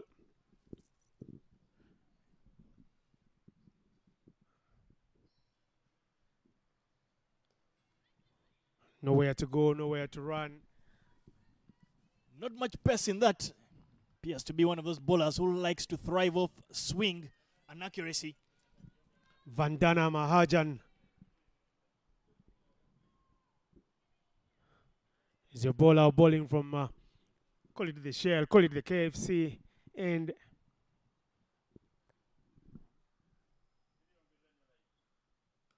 again back-to-back dot balls. I like her, she's keeping it very simple, just ball it straight and full in the middle. Interesting field set, Innocent. With that pace, two fielders actually seem to see just one fielder out of the ring, and that fielder is patrolling that mid wicket region. That pace of the wicket keeper standing back, feel running down the wicket and getting right to the pitch of that, try and hit it over the infield, could be a decent enough option for the batter.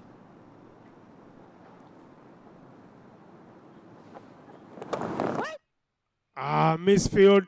This will pierce the gap. Will it race out to the boundary? Shako's broken early there by Janet Mbabazi and Uganda, who get the scoreboard ticking with the boundary. Once beat the fielder, it was always going to be a 4.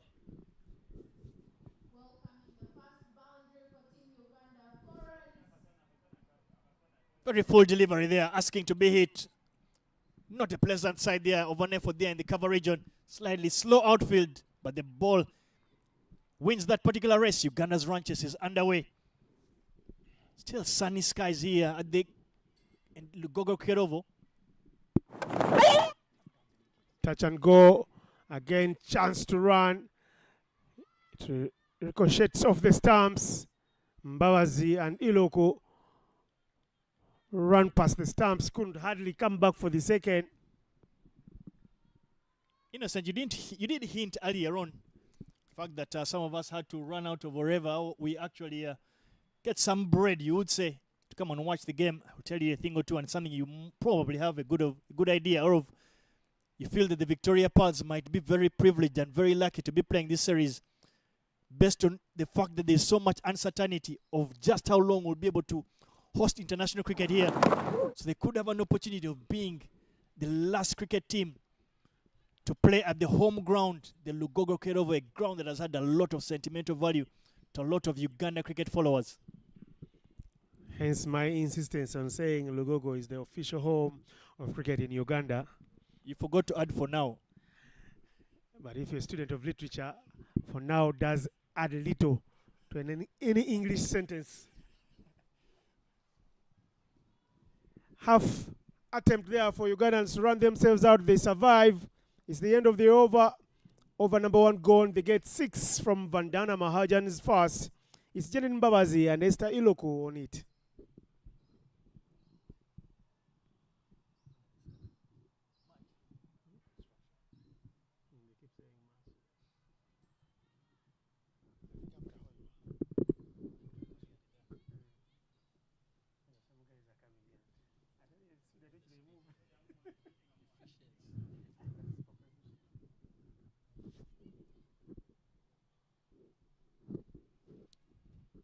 pace up front for Team Canada with the Vandana Mahajan.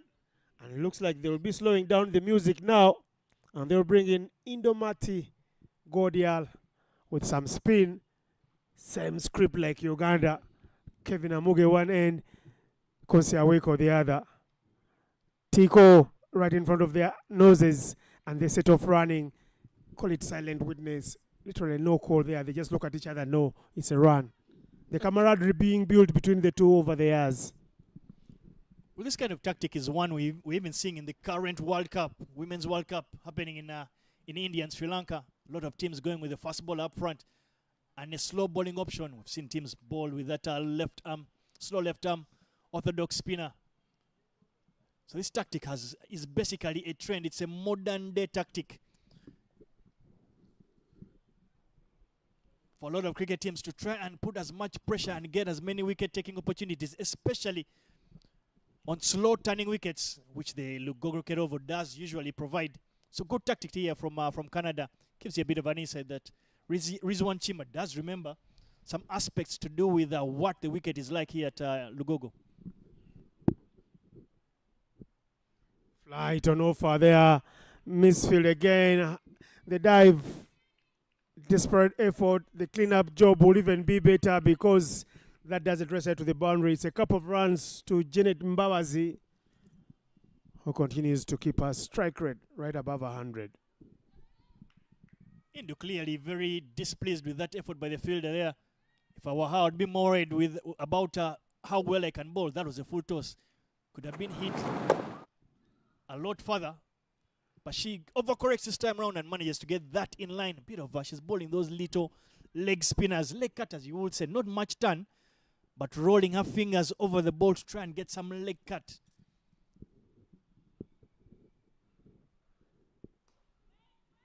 Hit with power, down straight to the fielder standing at mid-off. That's a beautiful stop there from Yasmina Oldham.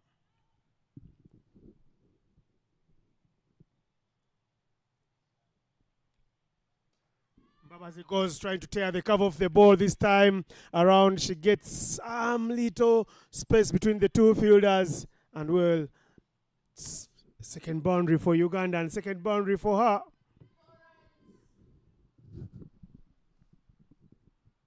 Very wide delivery there, asking to be hit.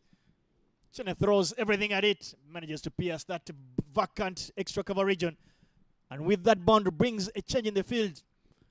Extra cover fielder is sent down to patrol that boundary. Two fielders out.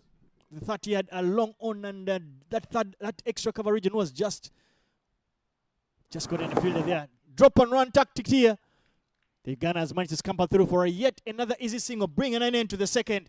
Uganda 14 for no loss.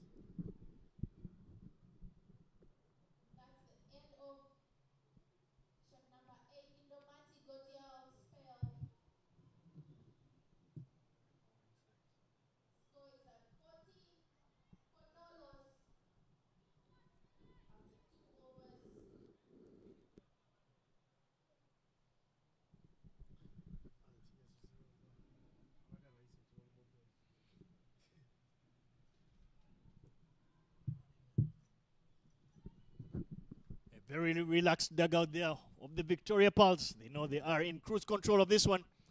Chasing a modest 69 runs. Smart cricket, like you saw in the last over there, bowled by Indomati, Janet Mbabazi being in charge there, mixing the boundaries with the singles. And yeah, nice punch. And good sound effects coming through from those watching at home, able to hear what the bowlers, the keeper are communicating as well as with the batters. Baba's punching that one and confidently saying, wait.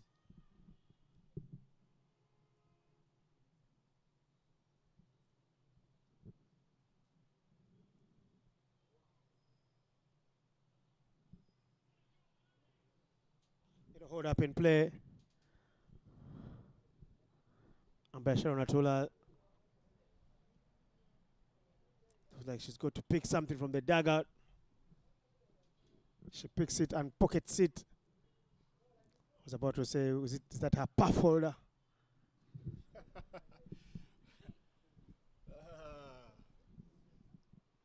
Takes no rocket science to know that you'd have no idea what the answer would be. But we continue to thank the sponsors that have actually managed to put this together, but more importantly, thank the Canadian Association, not sure, I think it's called Cricket Canada, for putting together this particular tournament and deciding to come and tour the Pearl of Africa, a place that was a magnificent hunting ground. Last time round, a Canadian team was here. This time around, giving an opportunity to the ladies to come down and play against the highly built Victoria Pearls.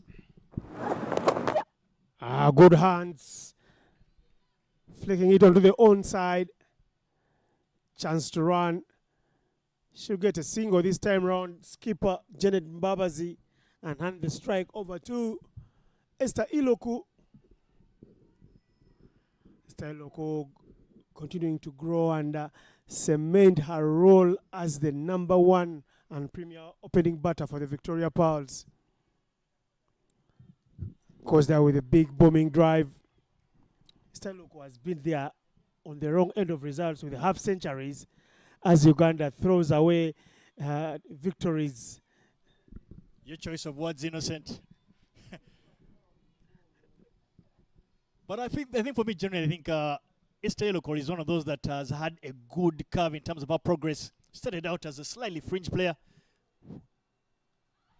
Oh yes, commentators Cass Vandana Mahajan says, Davis, enough with your flowers. Esther Iloku, please take a walk. Trying to go for a very innovative shot there. She perishes as our furniture right behind her is rearranged. Ball, I didn't even give me a chance to pluck out any flowers to give to Iloku. But for me, that's not an issue with the shot. The intent is good because the fine leg fielder is in the ring. I think for me, the bigger question is the fact that there's not much pace to work with from the bowler. So you know the risk, the reward in terms of the risk is not going to be a lot. You're only going to get 1 or 2 runs rather than for me running down the wicket to try and hit it over mid-on and mid-off. So for me, whereas it's one of those you'll say is not a calculated risk, it is something that Esther Iloku look to work on and perhaps try and think about deeply. But with that dismissal, in walks Immaculate Nachisui at #3.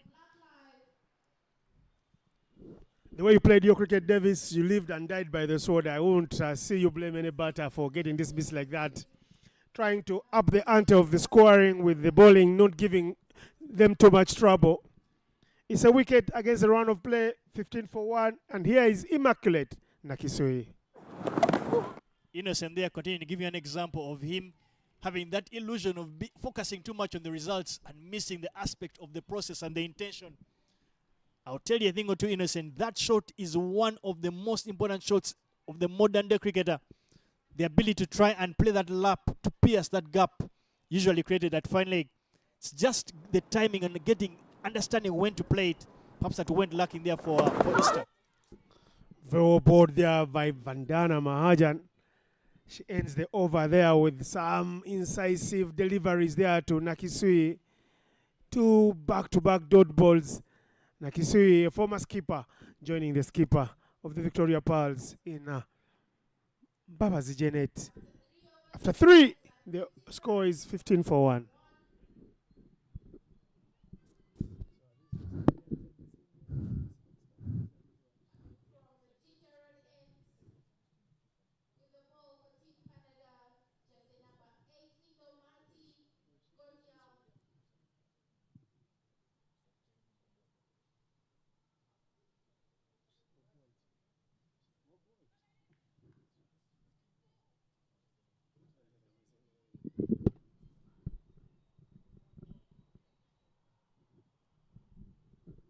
More spin here from the Ginger Road end. Uganda bought their spin from the KFC end. For Canada, Rizwan Chema, the coach, going for the spin from the Ginger Road end. Change of tactics. What thought? Yeah, a bit strange, especially because it's at the Ginger Road end that appears to be the bigger boundary to the right-hand batters.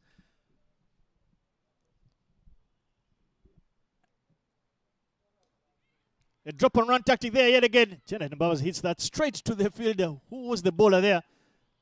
And calls a very loud yes. Bit dangerous there, could have cost her a wicket.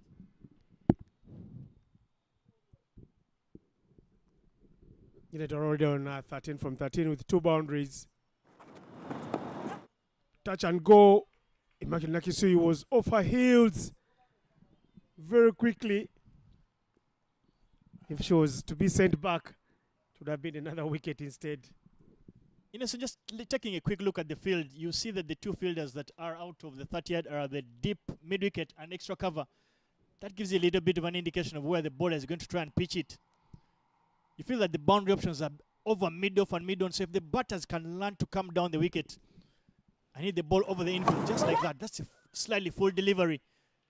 But the batter too scared to come down the wicket and go over the infield. It just creates a bit of uncertain tactics. A bit of a comfort zone. They feel that you feel it's a bit too easy. 68, 69 runs may not be the world's biggest task, but I would like to see the Ugandan batters come out and express themselves with some intent and intelligence. The beauty of it all for me is that Indomati clearly knows what she's doing with each delivery. And you can see that even the bad ball, the full toss, has not been punished.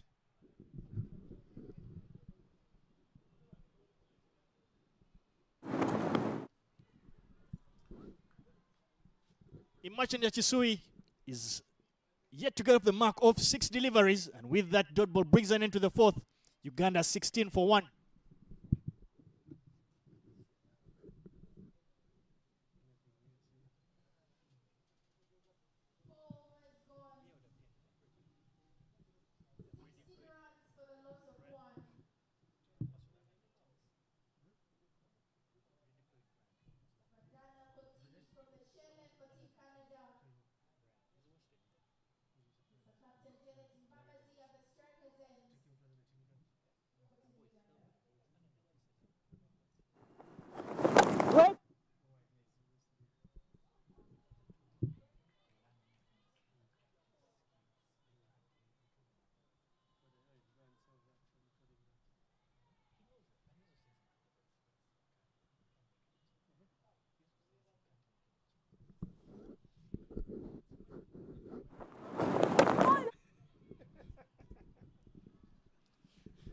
Dot balls here is the name of the game as Vandana Mahajan continues to bowl some good lines and lengths from the KFC end here in Logogo. Early days in the tournament, match day number 1. Of course, Canada not getting a lot of runs, just 67. And here they're trying to make a fist of the fight. Janet Mbabazi there. And a good stop there. Yasmina Oldham.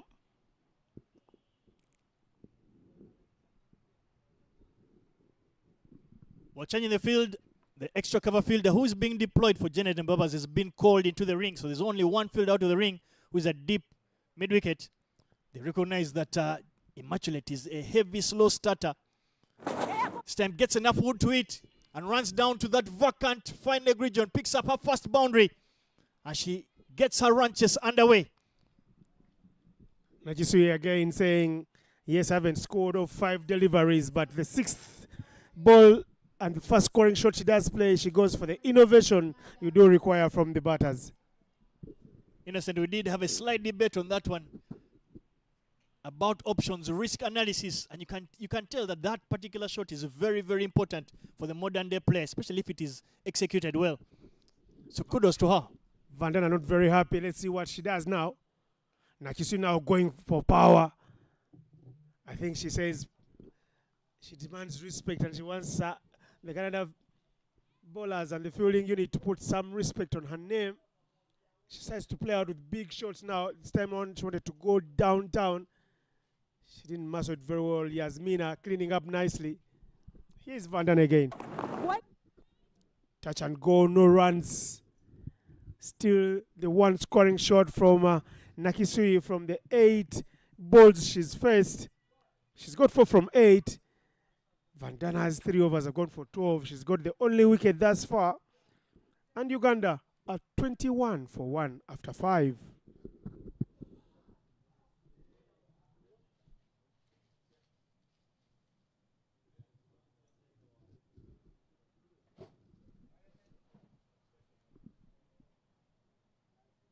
Well, there is a bowling change from the Ginger Road end.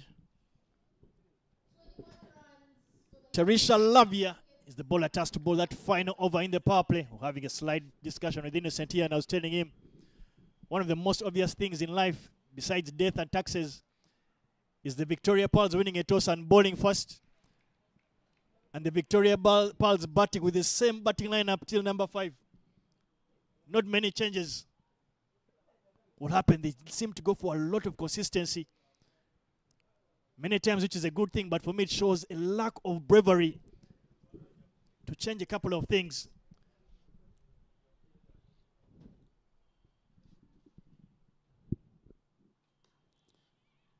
Played nicely off her back foot there.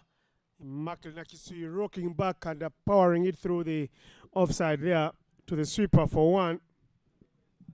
The first cricketing shot she's played today. What do you have to say about the lap? The beautiful lap that actually went for 4 runs. Innocent, good morning to you. There was a lot of risk behind that one. It would have gone either way.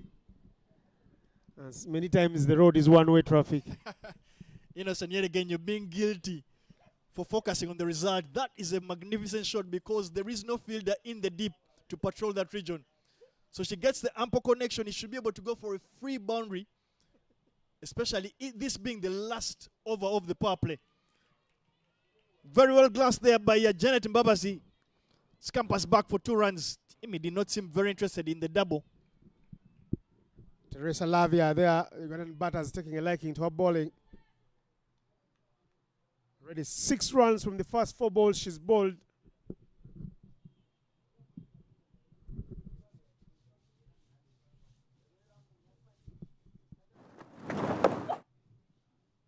This time round, not able to score any runs of one that looked like was good for a sweep. I think for me the option is a very good one. It's just the lack of conviction. She just seems a little bit uncertain if she should be playing it. And you don't want to be caught in those 2 minds. Very well ball there by Latvia to close out the over and the power play. Uganda 27 for 1 after 6. And in a chase over 68.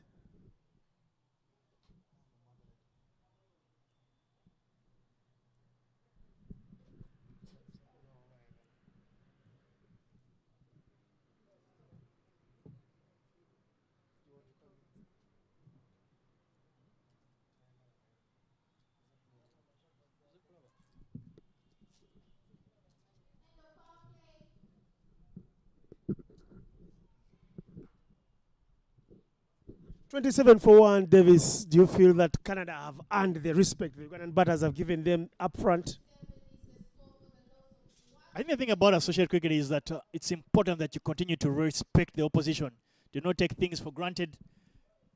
A couple of days ago, we did see, if I'm not mistaken, I think Samoa pick up one of the biggest victories in terms of ranking. I think they beat up on, I think PNG, if I'm not mistaken. The magnitude in terms of the difference between the rankings was so big, and it became the biggest victory in terms of margin. So it's key that you do not disrespect anyone. You need to take care of the opponent that is right in front of you. So I like the fact that the Victoria Pearls have not taken Canada lightly, regardless of the fact that Canada, I think, are ranked 31st in the world. They've given them the respect. 33rd, I'm corrected. They've given them the respect that they do deserve. That was a classic World Cup qualifier there. Asia, East Asia Pacific.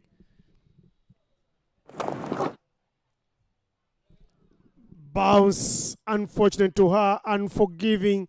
And there she'll get a boundary there, Janin Babas, because that's a reward when you hit the ball hard.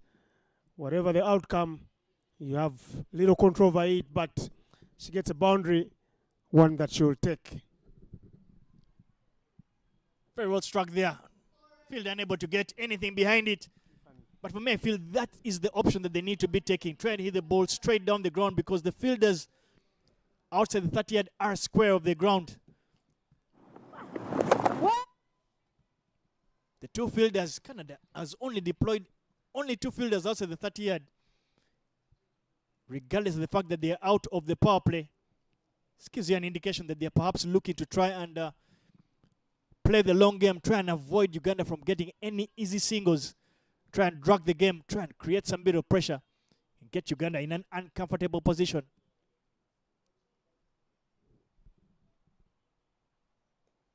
Touch and go. Fielder sitting back there at the 30-yard line.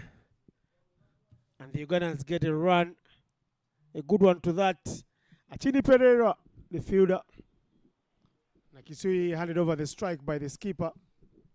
A little bit shocked there that we're not going to have a concussion test, especially because the ball ricocheted off the wicketkeeper onto Imi's helmet. We continue to see how ICC has taken safety of players very, very serious. A commendable effort indeed. Imi goes for that one again. Cheeky, stylish. And Davis will love this one as it throws all the way to the boundary. Back-to-back boundaries for Imi. The last time she scored one was as beautiful as that one. And again, look at that. As if falling over with no stable base, but is very fruitful when it comes off nicely. The ball as well, very guilty for bowling that slightly down the leg side, allowing him to play that shot of hers, especially to that vacant final region. But this time around, there is a fielder that's been deployed there. Zil Patel, fielder, moved out of that extra cover region down to fine leg. This time around, she hits it over the covers.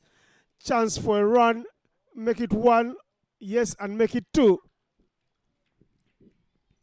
Showing her repertoire of shots around the park now, Imi.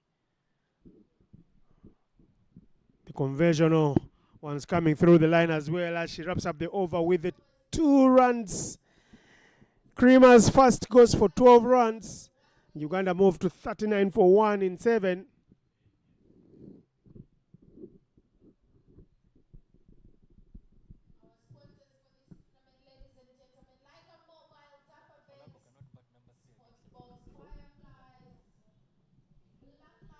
Those are the runs in the power play so far, and the back-to-back boundaries we're talking about that Imaki Nakisui has managed to improvise.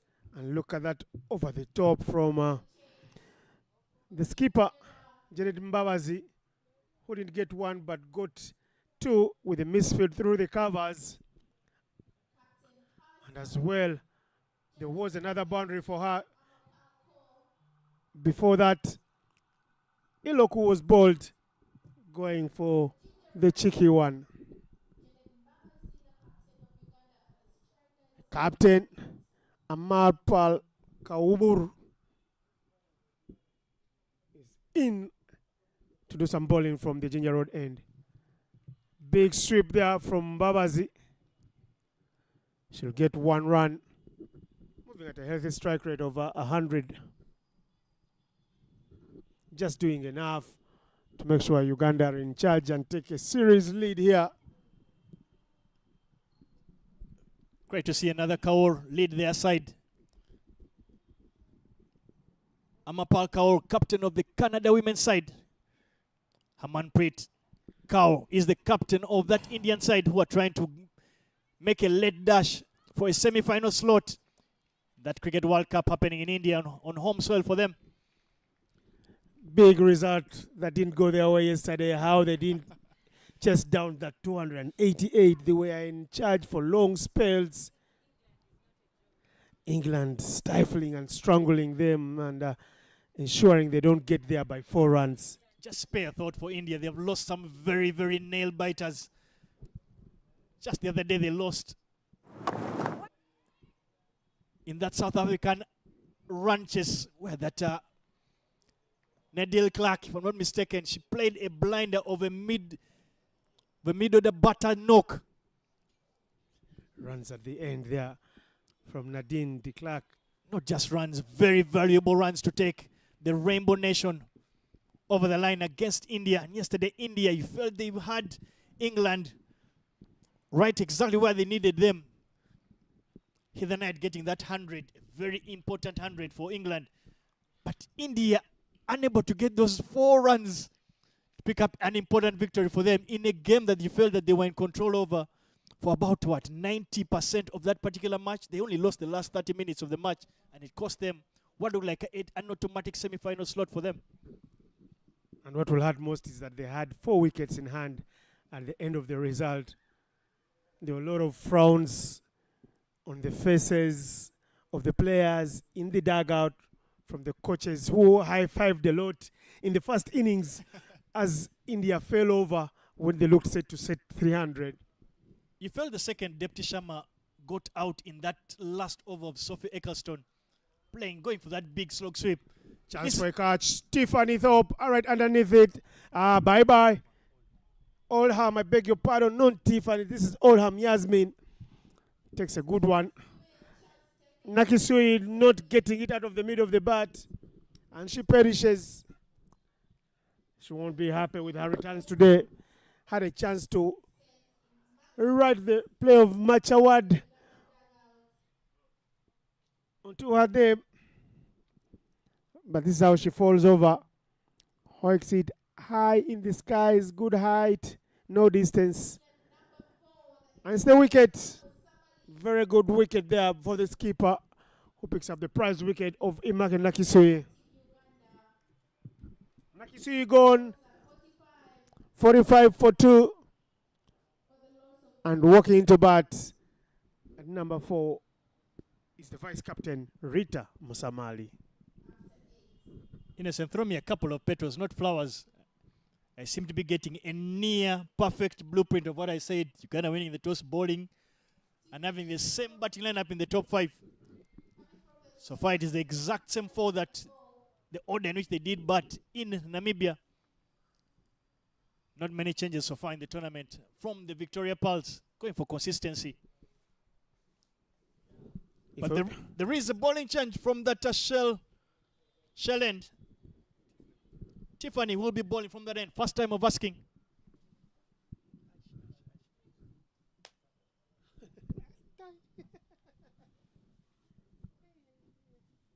Tiffany Thorpe there starts with the half tracker.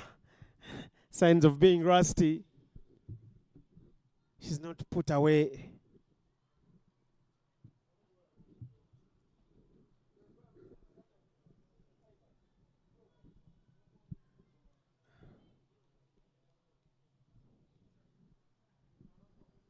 Slight comfort break there for captain of the Victoria Pulse, Janet Mbabazi.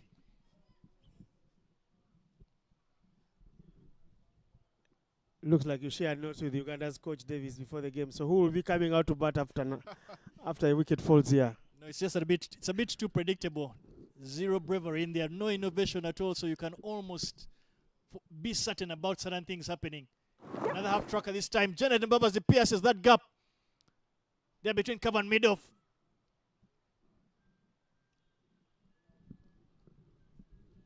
So who would be coming out, Davis? I haven't answered my question. Without any second guessing, Innocent, I would imagine it will be Proscovia Lako. Not Stephanie Nampina. You see how close it is for you. It's appearing very obvious.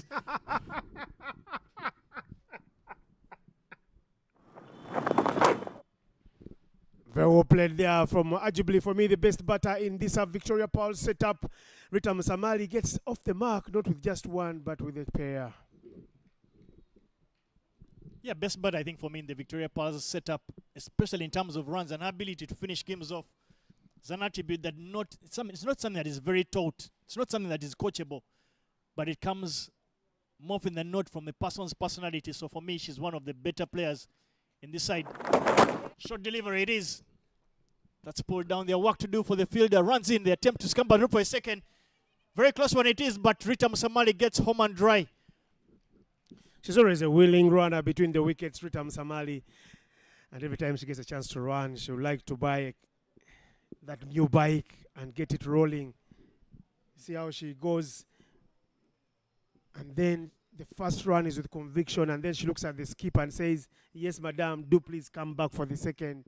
We need them quickly." Very selfless she is. It's another attribute I like about her. She doesn't have the world's best technique, but she has the ability to understand what the game situation is like. Her cricketing awareness is very, very high up there. Her ability to get the job done is second to none. Again, Tiffany there. Mbaba has to run very quickly. And Babazi says, yes, here I come whenever you want. The 50 does come up for Uganda in the 9th over. Scoring at a good rate, the Ugandans.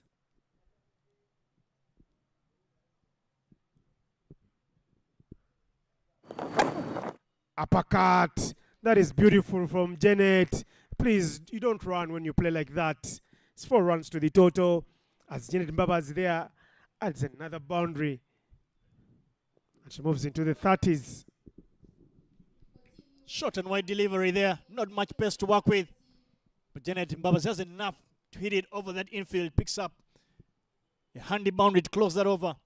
Uganda cruising at 55 for the loss of just 2 wickets in 9 overs. End of the over. A beautiful over for the Ugandans there. They are able to get as many as 10 runs from the over. The 2 Ugandans. After 9 overs, the score is 55 for the loss of 2 wickets. Skipper Amarpur Kaur. Musamali with extended arms.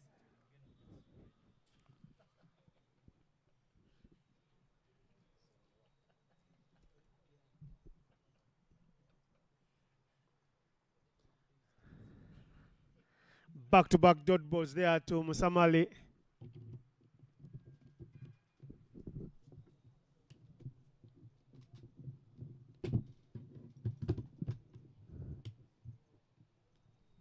She goes airborne. Is it the safest route? They say traveling by the air is the safest means of transport, and looks it for now. 2 runs to the total. Good option there for me from Rita Musamali. I would like to see her sweep it a lot finer, because that very easily nearly went to the waiting field at deep mid-wicket. She needs to understand that the gap is a deep square leg of mid-wicket. This time plays the safer option. Tries to drive that down the ground, but very well fielded there by the fielder, Lavia, in the covers. Delisha Lavia. An outstanding hairstyle for her. And a lot of work for her to do even in the covers. Kaoru's done very well. Second over, she's bowling. Last ball to come, 1 for 8 so far. Musamali goes for the sweep. Look at them. They want the second. She looks at the skipper. The skipper is not coming through. And she looks away, says it's okay. Next time better. End of the over at the halfway stage. Uganda 58 for 2.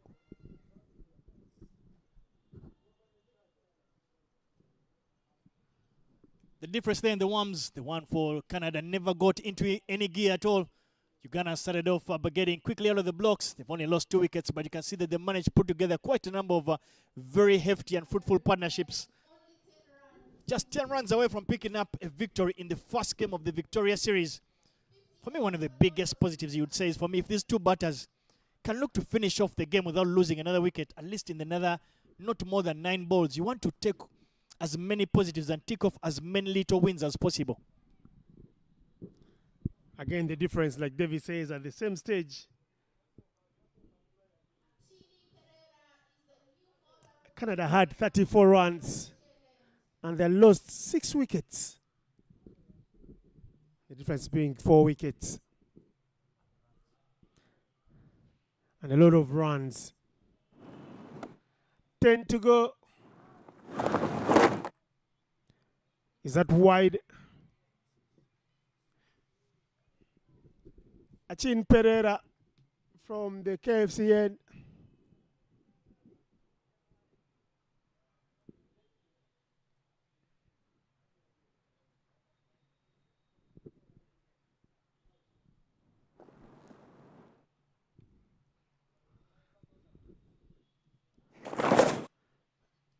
That pull again from Musamali. Not enough pace to work with on the ball, but she plays it very well, and the placement is nice on the ground. 9 more now for Uganda to say they are 1-0 up in the series.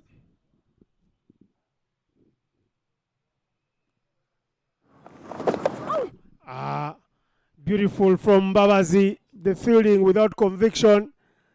You will chase and chase, but it will hold. Not the quickest of outfields here today. Some good rains in the capital, Kampala, yesterday here. Innocent, I'm one of those people that likes to take the egg on my face. But I'll tell you a thing or two about that particular shot. For me, that is the first sign of progress for me, for the Victoria Pearls. The ability to be, goes for the big slug sweep. Fielder right under that one and completes an easy catch down there. Rita Musamali loses her wicket in attempt to getting this job done with pretty fast. Achin Pereira for me lucky to get a wicket. Vandana Mahajan, the catcher, but it was there to be hit anywhere, any part of the ground. Instead to fall in the hands of Vandana Mahajan. They dismiss again. Half tracker, hit it anywhere you want. It got a lot of height. It got distance, but not just enough to go all the way till Entebbe Airport. Just fell into the hands of Vandana, and Vice Captain Musamali's innings do come to an end. Innocent, appears you were spot on. We'll walk out at number 5. Stephanie Nampina does walk in at number 5 for the Victoria Pearls. Same script, different day. But again, I continue to speak about that reverse or the switch hit from Janet Mbabazi. For me, that is a sign of progress. A player understanding where the boundary option is and being brave enough to play it. That, for me, is what you want to see in terms of coaching progress for players.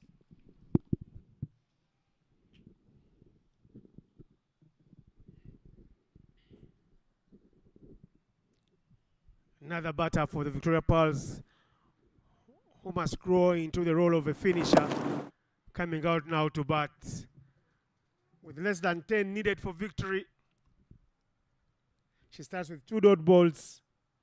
Prolonging here, the chase is Uganda. 62 for 3 after 11. And clearly you can see the bowlers joining the batters that are out. For the banter, bowlers always full of banter in the dugouts. Trust them to have something to say. Not interested in even wearing the thigh pads.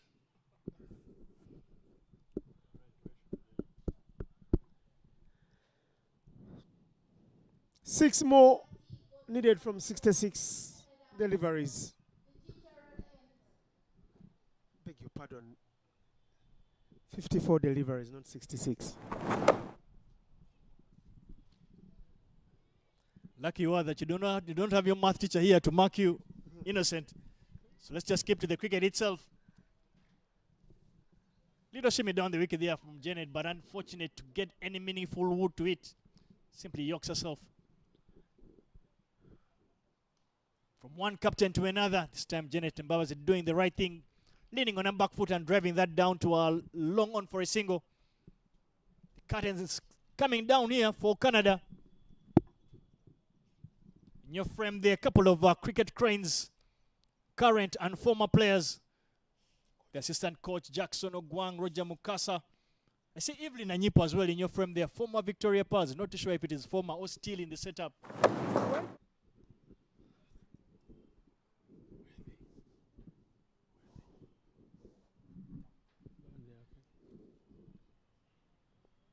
All happy faces.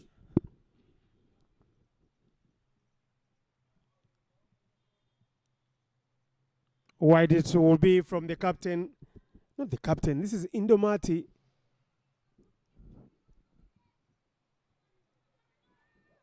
Bowling a third. Stefani yet to get off the mark. Mbabazi on 36 from 33. She's done well today. More wides on offer from Indo. She's helping Uganda across the line without a further effort.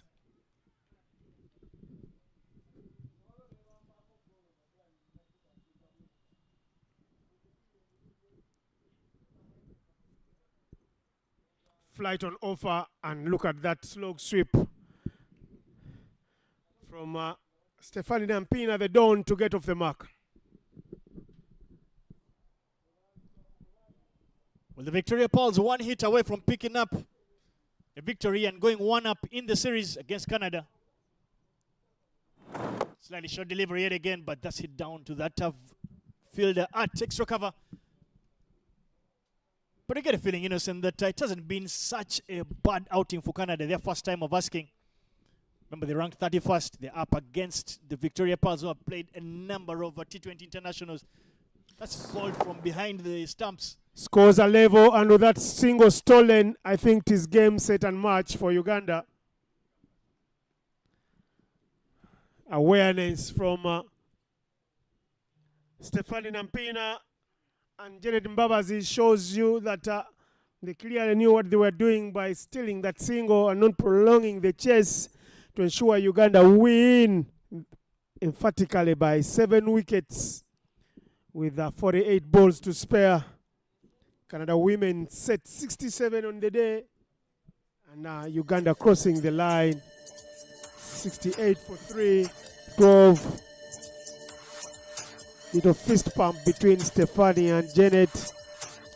Uganda take the series lead 1-0. Deus Muhumuza versus Rizwan Chima. It is 1-0 now, and the two coaches there shake hands. You can see looking at each other. Clearly, there is no love lost. Lugogo looking pristine. The sky is staying clear. A helipad on one of the buildings.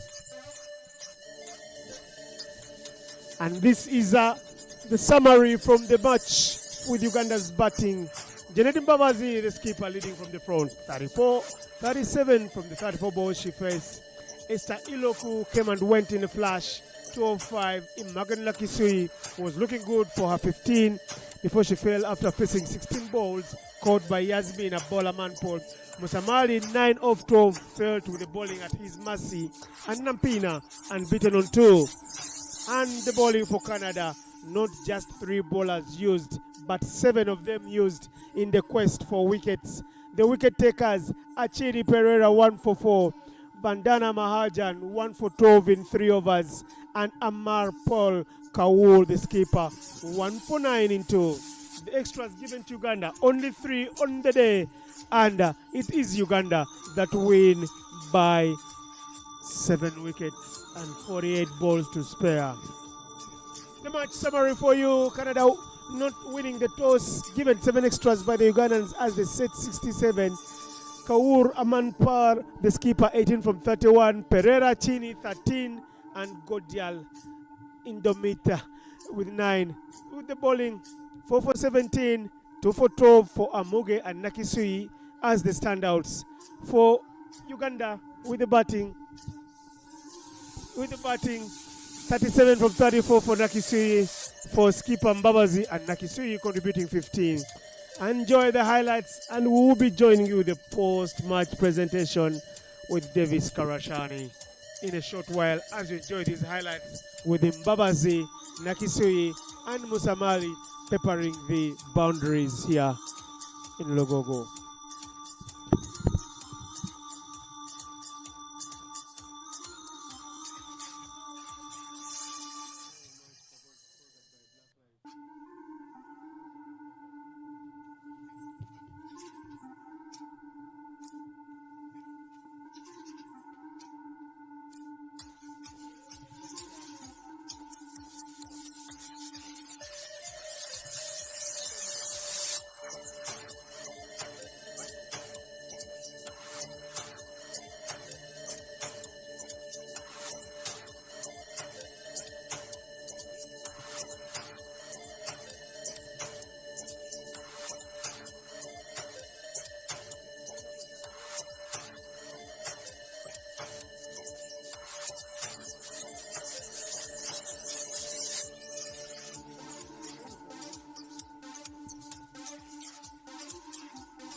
Test mic.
Mic.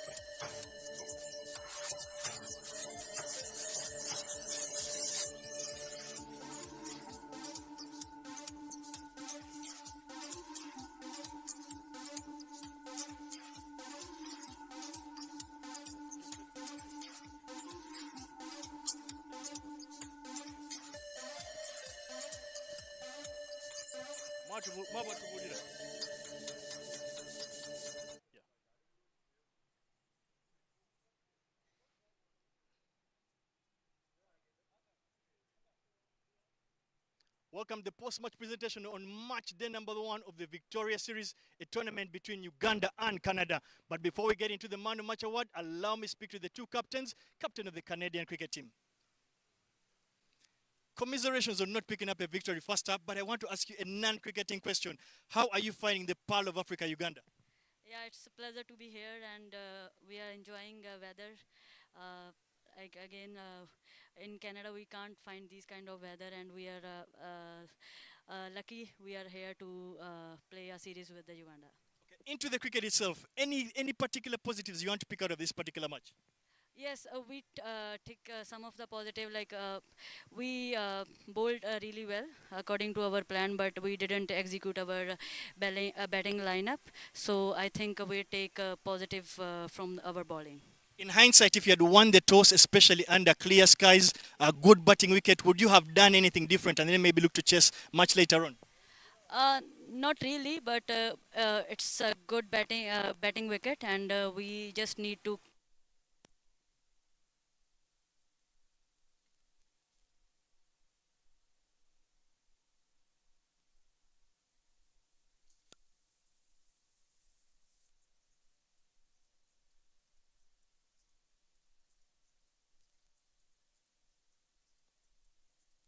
Interesting game, fun game.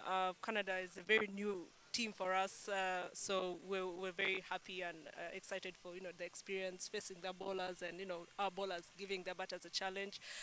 We enjoyed ourselves and I'm glad we went over the line. Yeah, maybe just to put you on the spot quickly, after a very tough qualifier a few months ago, what are the particular things you're trying to work on in this particular tournament? What are you trying to use this tournament to gain? Mainly, as I think we failed as a team in our batting department in the qualifiers. It's something that we want to try and work on as much as possible since we have an engagement coming up. Also for the bowlers, I feel like they need to take the opportunity to just like work on their lines and the pressure that they give. Sometimes we just come and bowl and bowl and bowl and not with no actual plan. But in these games, we want to make sure that there's an actual plan and people are intentional about where they're bowling to and who. And trying to read the batters as much as possible, creating pressure, trying to pick wickets, as for Kevin Amuge and Kosi coming to bowl at the top. Yeah. I know you nearly played a near perfect game today, but any areas of concern you want to improve on? I think we should have batted for maybe maximum 1 wicket or even for no loss. I think that's something that we I think we sort of like relaxed a bit on. Maybe a few run-outs we missed out on the field, something that we need to go back and look at as a team. But other than that, I think it was a fair game. Well, congratulations and best of luck in the rest of the tournament. But before we get into the Man of Match award, allow me to introduce the person who will be giving out the award, Dumba from Black. Please, you will be presenting the award. The player that is picking up the Man of Match award today is a player who opened the bowling, managed to pick up 4 wickets for just 17 runs, Kevin Amuge.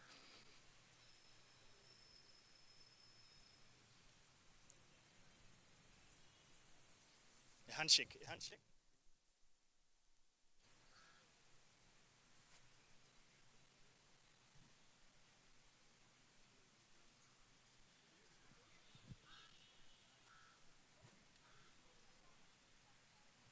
Kevin, just before you run away, first of all, congratulations on putting up a magnificent performance for your team, especially first up in the tournament. But any particular things that you were thinking about, especially as you walked into this particular match? Thank you so much. I am so glad. I am so happy to be here. But I want to thank my teammates. We came up with a plan, and that's the plan we followed during this particular game. Any people you want to dedicate the award to? I know that this is testament to the hard work that you've put in. So any people in particular you want to dedicate this award to? I want to dedicate this award to my captain, Janet Mbabazi, and the rest of the players, because they kept motivating me. Whenever they hit me, they could tell me, come back hard, and that's all. Very well done. Congratulations to you, and best of luck in the tournament. Well, that does bring an end to the post-match presentation on match day number 1.